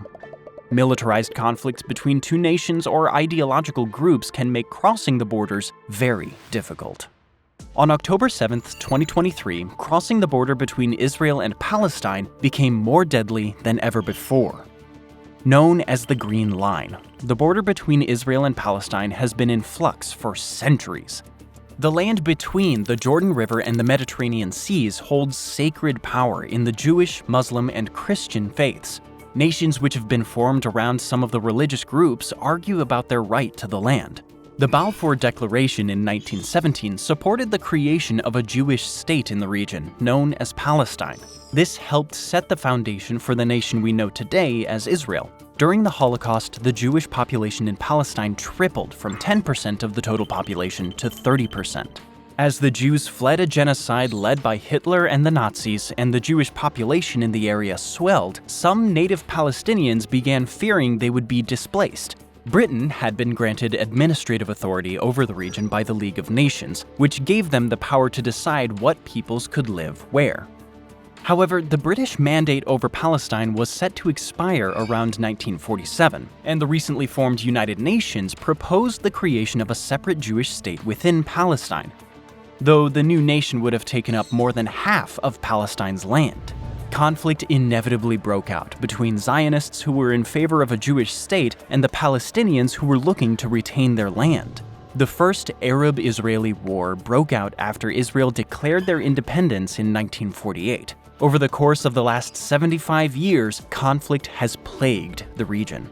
While the exact location of borders has been ignored or even rejected by some parties, the divide between Israel and the Gaza Strip is incredibly dangerous. The Gaza Strip is a region bordering Israel, Egypt, and the Mediterranean Sea. Only 25 miles long and just over 6 wide, Gaza is geographically small, and with a population of over 2.2 million, people are packed in tightly. Given the tensions between some Palestinians and Israelis, both areas have historically had heavily armed guards monitoring the border. Additionally, there have been landmines dotted along the border that are not clearly marked or fenced off, making it possible that a well-intentioned walk might become a death march. When Hamas, an Islamic militant group that governs the Gaza Strip, launched a surprise assault on civilians in Israel, the conflict escalated. When thousands of people in Israel were tortured, raped, burned, murdered, and taken hostage, the nation of Israel declared war against Hamas. The Israeli Defense Forces have since retaliated, with a ground offensive and airstrikes that are estimated to have murdered thousands of civilians and Hamas militants alike. As war rages on, the border between Israel and the Gaza Strip has become more dangerous than ever before. So much of the conflict is rooted in disagreements about where Israel ends and Palestine begins, and who has the right to certain land. In a time when your national affiliation makes you an enemy to another, traveling near the border could be life-threatening. Per the Geneva Conventions, innumerable war crimes have been committed over the course of the conflict so far, taking children as hostages, using civilians as human shields, and indiscriminately slaughtering non-militants. Crossing the threshold between Israel and Gaza is a recipe for confronting an armed individual from one side or another. That is, if you aren't killed in an airstrike by a stray bullet or taken prisoner first. Israel's southern border with Egypt is also an incredibly dangerous border to navigate. Even before the war between Israel and Hamas, Israeli Defense Forces traditionally monitored the border closely in aims to shutter drug smuggling operations. Despite the increased military presence, fighting often breaks out because of the terrorist activity around the southern border with Egypt. As the IDF has redirected many troops for the offensive within Gaza's borders, there might be less monitoring than ever before in the Sinai Peninsula. When crossing between two nations who are at war with each other, your reception on one side might not be pleasant. While your reasons for crossing might be fleeing for safety, you could be suspected of trying to infiltrate the country you're entering. Crossing borders looks easy on a map, but there's no guarantee about the reception you might receive after crossing. Let's head now a little north, to another section of the world plagued by war: Russia and Ukraine. Like the situation in Israel, the conflict here in Central Europe has ties to cultural, religious, and political differences. This has all ballooned into one country invading another under the guise of a special military operation. When the conflict began in February of 2022, President of the Russian Federation Vladimir Putin said what is happening today does not come out of a desire to infringe on the interests of Ukraine and the Ukrainian people. It is related to the protection of Russia itself from those who took Ukraine hostage and are trying to use it against our country and its people. Let's backtrack. The region of the world known today as Ukraine has been historically inhabited by Kievan Rus people, with both Scandinavian and Russian ties. At some points, it was part of Poland, and at others, Lithuania. For a while, it was within the Austro-Hungarian Empire. In 1922, it was incorporated into the Ukrainian Socialist Soviet Republic, the USSR. At this point, Ukraine's ties to Russia were strengthened. However, the relationship was not always a positive one. Under Joseph Stalin's rule, millions died due to famine, and more than 1 million Ukrainian Jews would be persecuted and murdered during World War II. Even under the umbrella of the USSR, Ukrainians maintained a sense of cultural identity independent of Russia. In 1954, to commemorate the 300th anniversary of Ukraine's joining the Russian Empire, Nikita Khrushchev, leader of the Soviets, gifted the Crimean Peninsula to Ukraine. 36 years later, in 1991, Ukraine declared its independence from Russia. It was a bold move, but meant that Ukraine's population, which was approximately 1/3 the size of Russia's, could address the problems facing them, rather than being lumped in with a huge federation. In 2014, however, Russia annexed Crimea, stirring tensions in the region. Pro-Russian forces took over the Crimean Autonomous Assembly and held a referendum about becoming part of Russia again. According to Russia, an overwhelming majority wanted back in. Fast forward 8 years, and Putin launches a war against Ukraine, though he doesn't call it that. Between artillery fire, airstrikes, tank attacks, and landmines, people die left and right all around the border between Ukraine and Russia. At least 10,000 civilians have been killed in Ukraine. According to the UN, as of May 2023, there are nearly 5.1 million internally displaced people in Ukraine and 6.2 million refugees who have been recorded globally. In the first 18 months of the conflict, it's estimated that 500,000 troops have died or been wounded.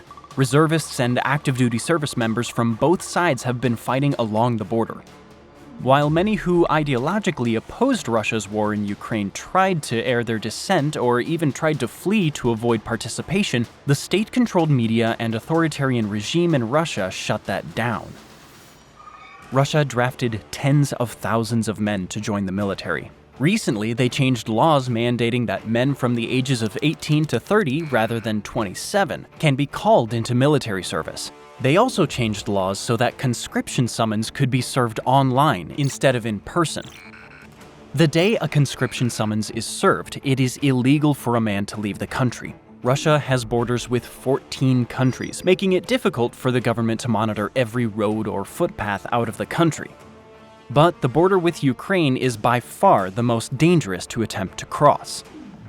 The border between Ukraine and Russia is a one-way corridor. According to Ukraine's state border guards, all checkpoints on the border with Russia are closed. However, the Kolotylovka-Pokrovka checkpoint on the border area of Russian Belgorod Oblast and Ukraine's Sumy Oblast allows Ukrainian nationals to pass through from Russian-occupied areas.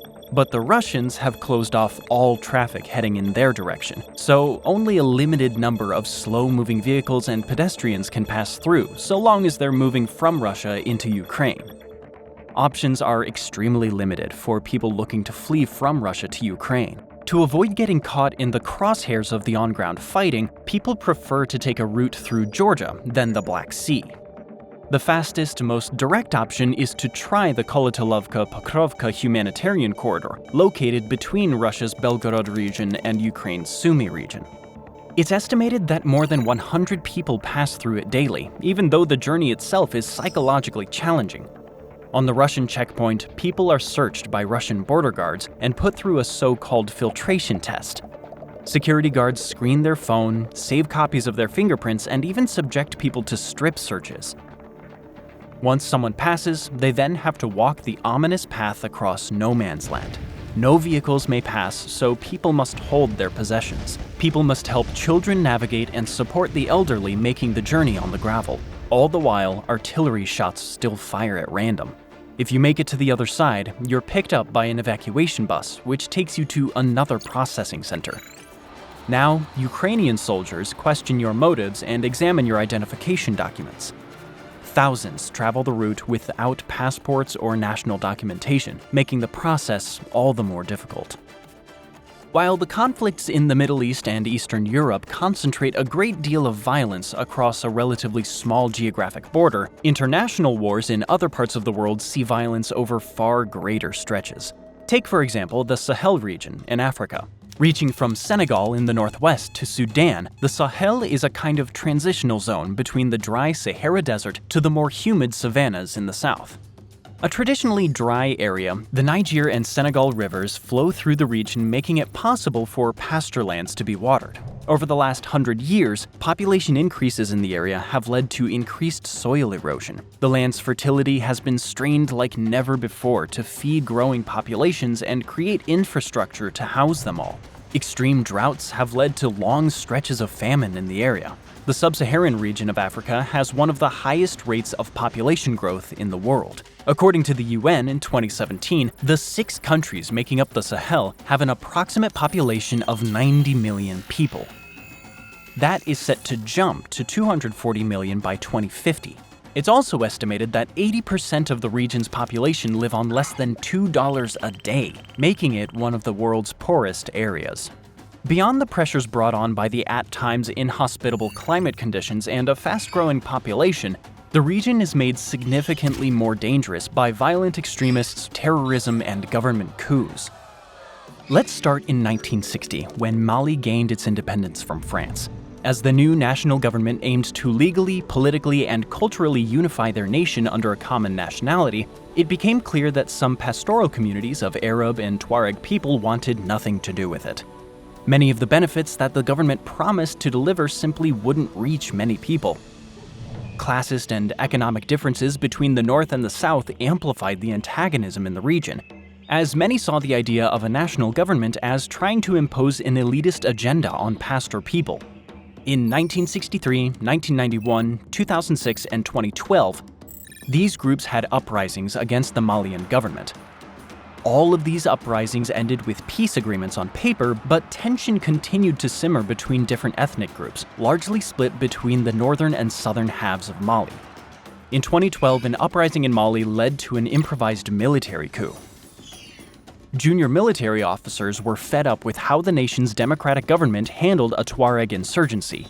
Violent extremist groups capitalized on the opportunity to seize power in certain areas, and Malian armed forces have since struggled to maintain control of the area. For about 20 years prior to 2012, Mali was seen as a democratic country, but following the coup, elections had lower turnout than ever before as trust in government institutions withered away.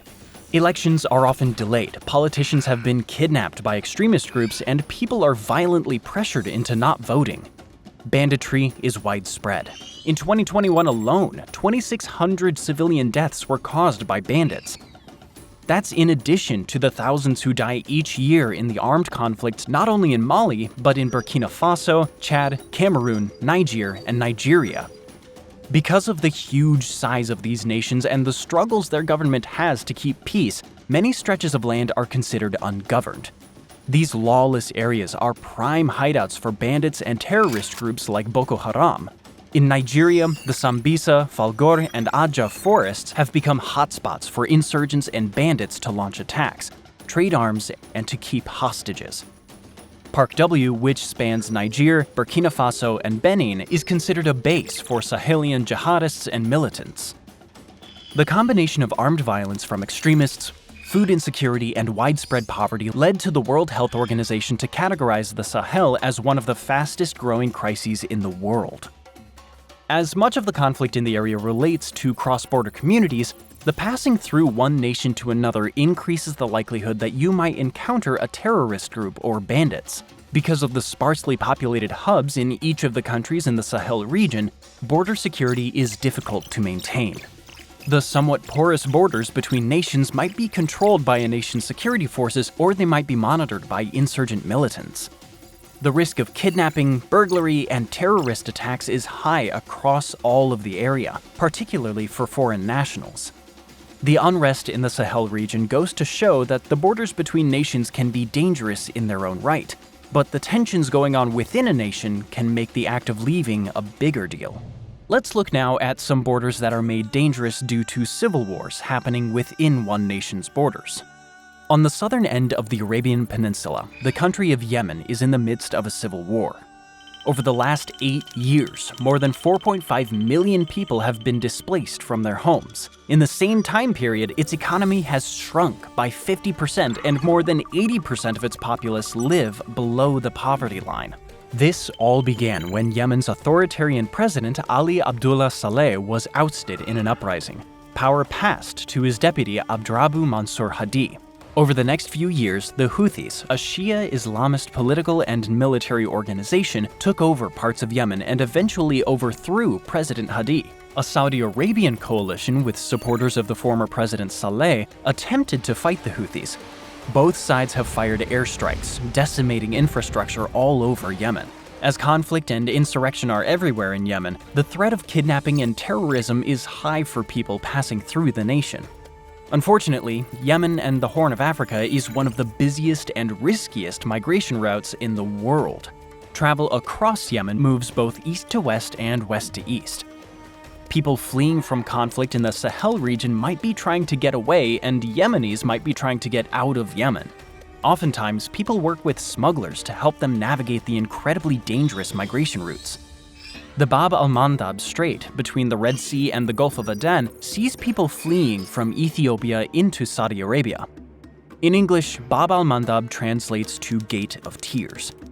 Many people have to wait for good weather to attempt the water journey, leaving them stranded, often with no food or shelter. The strait is known for its choppy waters, and migrants oftentimes aren't crossing in large ferries. Rather, they tend to overload small vessels that are old and unsafe.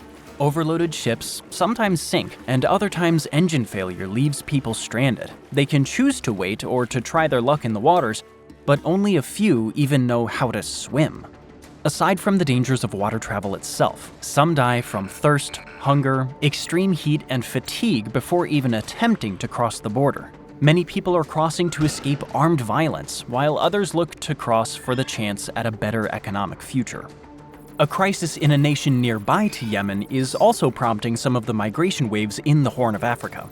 Sudan, one of the nations in the Sahel region, is undergoing an extreme internal crisis. Up until 2011, Sudan and South Sudan made up Africa's largest nation. Despite decades of armed conflict, the separation of Sudan from South Sudan was a mostly peaceful change. However, self-determination did little to end the economic insecurities in both nations, making crossing its border with Chad incredibly dangerous. Since war erupted in early 2023, more than 540,000 refugees have crossed from Sudan into Chad. The Sudanese Armed Forces and a powerful paramilitary group known as the Rapid Support Forces, or RSF, began fighting in Sudan's capital of Khartoum. Since the war began, civilians have been caught in the crossfire. Dozens of villages have been burned. Internet and electricity goes out sporadically. The Khartoum International Airport is closed, meaning travel into and out of the country has to be done by car or on foot. The fighting has disrupted agricultural practices in the region, leading to exacerbated levels of food insecurity and starvation. Ethnically driven violence and mass killings against the Masalit in West Darfur sparked a refugee crisis. Because of the crisis in Sudan's Darfur region, trade between Chad and Sudan is currently suspended, limiting the resources of both nations. While the border with Chad is officially closed, the urgent need for civilians to get out of the battle zones led to the use of 27 border checkpoints between Sudan and Chad in Wadai, Sila, and Wadi Fira. At these points, however, the sudden influx of people in need of essential services has created a huge strain. There's limited access to water, shelter, and health services. Most people fleeing into Chad arrive at the border in a dire situation, often leaving behind murdered relatives, decimated homes, and kidnapped children. Most of the refugees are women and children who come after long, treacherous journeys through sandstorms and extreme heat. Between May and October, the rainy season in Chad threatens to raise the level of streams and wash away some roads. This only exacerbates the challenge of supplying refugees with essential resources and makes it incredibly difficult for people to cross the border itself. The region around the border is an incredibly violent area. Partially the oil-rich Abyei region, claimed by both Sudan and South Sudan, the disputed area has become a hub of violence. For people fleeing violence in Sudan, the prevalence of violence throughout the country makes the journey west to Chad dangerous for the threat of being beaten, robbed, kidnapped, or killed by violent forces. The situation at the Chad-Sudan border is made difficult by the journey to the border and the impoverished situation waiting for people. The situation at Sudan and Chad's border is somewhat similar to Turkey and Syria's, as both of the Middle Eastern nations are dealing with their own crises that makes crossing their border a particularly harrowing activity. In 2011, Syria saw an uprising against its president Bashar al-Assad. The first Arab Spring protests in Syria were caused when a few teenagers were arrested and tortured for spraying anti-regime graffiti in the town of Dara. People protested for their release, but eventually made their protests anti-regime in general. Shortly, Assad responded with military force against his own people. A full-scale insurgency turned into a full-on civil war. Rebel brigades took over cities through groups like Hezbollah, and militants from Iran eventually helped maintain the Assad regime through the fighting. The Russian military also intervened to support Assad, even as rebel groups like ISIS seized power in other parts of Syria. As of October of 2023, Assad's regime controls approximately 70% of Syria's territory, though fighting is still going on throughout the region. This is a bird's-eye view of what's been going on politically in the region, but for Syrians, the 10 years of fighting has taken a staggering toll. The estimated death toll is 400,000 people, but it could actually be much higher. And at various points in the conflict, more than half of the country's population was displaced. The United Nations Refugee Agency estimates that 5.6 million people have fled Syria since the fighting started. People have been put in dire situations, needing to flee immediately. All of this has put a significant strain on neighboring countries like Turkey. Turkey and Syria broke off diplomatic ties after Assad's response to the 2011 uprisings. But in total, Turkey has taken in about 3.5 million Syrian refugees, taking in more Syrian refugees than any other nation. In 2016, Turkey signed a deal with the European Union to limit migration from Syria into the EU. As the financial burdens on nations all across Europe due to the crisis in Syria have been great. Along some parts of the border between the two nations, a cement wall now separates the two, making it physically difficult to cross between them. In recent years, Syria has dealt with a fuel crisis, cholera outbreaks, and rising food insecurity, which maintains a steady flow of migrants seeking a better life across the border. Adding fuel to the flames, a series of earthquakes in 2023 rattled the area. The combined death toll in Turkey and Syria exceeds 47,000 people. In Turkey, 164,000 buildings collapsed or were damaged beyond repair. These earthquakes also damaged infrastructure that people used to migrate and damaged border crossings themselves. For people already suffering from food shortages and violence, the devastation of the earthquakes pushed even more people to need to migrate. As Turkey needed to address its own crisis, the new flood of Syrian refugees at its border created a new kind of animosity between the two nations. Turkey's land borders are protected by army border units of the Turkish armed forces. According to the Human Rights Watch, some Turkish border guards have been indiscriminately shooting at Syrian civilians on the border with Syria, as well as torturing and using excessive force against asylum seekers. Many Syrians are turned back at the border, forced to retake the long journey they took in hopes of migrating. Incidents of border guards seizing phones, beating people, and even killing adults and children have been recorded. Even when people are housed in refugee camps, soldiers have shot at them. The geography along the border also can make them difficult to cross into. In Syria, for example, winter storms bring cold and freezing temperatures to camps. People with pre-existing health conditions and young children have died in the extreme cold. The harsh geography of the Al-Ansariya mountain range in Syria makes the journey to cross the border all the more difficult. But in some places, the geography itself is a reason why crossing a border is so dangerous. The Durand Line between Afghanistan and Pakistan intersects the Pakistani provinces of Northwest Frontier Province, federally administrated tribal areas, and Balochistan. It also includes 12 provinces in Afghanistan. As the Durand Line was drawn without consideration for the Punjabi and Pashtun people, the line follows the flow of rivers and geographical divides, which meant some Afghan communities of Pashtun people were incorporated into Pakistan against their wishes. The area has become a hotspot for terrorist activity, including suicide bombers, street fighting, and airstrikes. The Pakistani government has a presence along the border and often engages in armed conflict with Taliban forces from the north. The Durand Line extends 1,600 miles through the high-altitude Karakoram Range and the Spin Gar, including the Khyber Pass. The Khyber Pass is one of the most dangerous places in the world, though it was once a well-trafficked stop along the Silk Road. Smugglers and warring communities have made it incredibly dangerous to cross. The mountain itself has steep sections and narrow roads that make it difficult to cross, especially if you're trying not to be seen. Another border, which would be difficult to cross unseen or without a huge crew, would be Antarctica's. While tens of thousands of people visit Antarctica every year, it's no easy task to reach the most remote places in the world. It's the only continent with no permanent human habitations, just temporary settlements for researchers. Technically, you don't need a visa to go to Antarctica, but you must have a permit or be with a permitted travel organization. The biggest technical hurdle in crossing into Antarctica is the cost. The average trip costs between $5,000 and $10,000.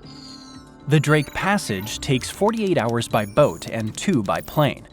The approximately 600-mile gap between Cape Horn and the South Shetland Islands is known for its brutally cold conditions and sometimes rough seas. Ice flows and huge swells have made water navigation difficult for adventurers historically. But with modern advancements in cruise ships, the journey is often not too bad, so long as you can bear the steep financial cost. Another border with fares, which is arguably the most dangerous border in the world, is the Darien Gap.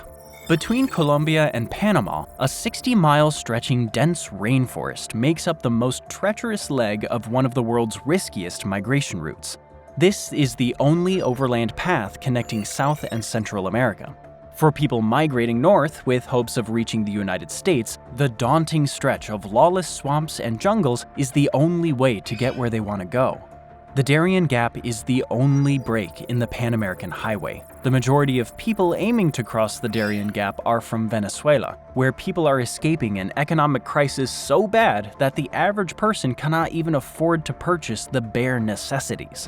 Violence also drives many people to flee in search for a better life. Other migrants hailing from Haiti and Ecuador are escaping political instability and violent crises. In 2023, it's estimated that over 20% of migrants crossing the Darien Gap were children. Some travel with family members, others with a guardian who is not a parent, and still others entirely alone. To actually cross the Darien Gap, migrants must take a ferry across the Gulf of Urabá from Necoclí to either Acandí or Capurganá.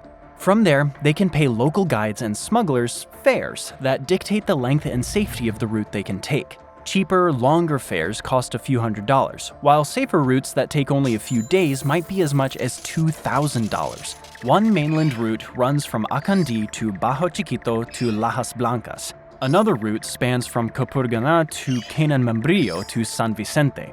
There is no electricity, no shelter, and no cell phone service in the area. Once people embark on the journey, they have to get to the other side, whatever it may take. People typically run out of water within a day or two. The weight of carrying it slows people down, and the heat leaves people dehydrated quickly. When people resort to drinking water from streams and rivers, they can fall sick and become unable to finish the journey. Some people break bones and get injured navigating the thick network of roots and steep rocky inclines. Others are swept away when trying to cross fast-flowing rivers. Between January of 2012 and April of 2023, Panamanian authorities have reported finding 124 bodies in the gap. Many others, though, likely haven't been found. Criminal activity in the area leads to many robberies and surprise attacks. In the somewhat ungoverned and unmonitored areas, there are many cases of rape and sexual assault initiated by criminals working in the gap. Despite the dangers, droves of people are crossing. In 2022, 250,000 people are estimated to have crossed the Darien Gap. Between January and August of 2023, more than 500,000 have made the journey. On the other end of crossing the Darien Gap, migrants must continue on the dangerous journey to their final destination, wherever that may be. Many seek asylum in other nations, but when they reach their desired destination, immigration policies might prohibit their legal entry into a new nation. From there, people have to make decisions about where to stay in the meantime, whether to wait out the long immigration processes, risk going back home, or try to enter a nation by other means. Oftentimes, the pressures pushing people to cross dangerous borders don't disappear after they cross a line. Even for those who receive asylum status, entry into a new country means starting over, often in a new language, and with a new culture and in a new career. Rarely are people crossing dangerous borders and able to bring with them their life savings and investments. Violence and war forces people from their homes, but people often also flee due to persecution. Whether it's because of their ethnicity, their sexual orientation, or their gender, people leave their home country in search of a home where they have the freedom to live without being discriminated against. At present, there are ethnic cleansings happening all over the world. In Ethiopia, Tigrayan people have been forced from their homes and killed in large numbers. In China, Uyghur and Turkic Muslims are being imprisoned, sterilized against their will, and re-educated because of their religious beliefs. In Myanmar, the Rohingya people are denied citizenship and subjected to supposed genocide by the military. In Qatar, acts of homosexuality have been punished by the death penalty. In fact, over 70 countries around the world prosecute acts of homosexuality as a crime. Beyond discrimination against people because of their identity, countries around the world deny women equal rights. In some places, women are denied the right to visit public parks, gyms, and attend school. There's increased violence against women compared with men. Even just looking at the dangerous borders in the world, instances of rape, sexual battery, and death related to childbirth makes it far more dangerous for women to cross borders. If we zoom out to examine why there are so many dangerous borders in the world, there are usually 3 reasons people get hurt while trying to cross. 1. You're injured trying to physically navigate the border. 2. You're tortured or killed by militants. 3. You're considered an outsider and consequently a threat to national security.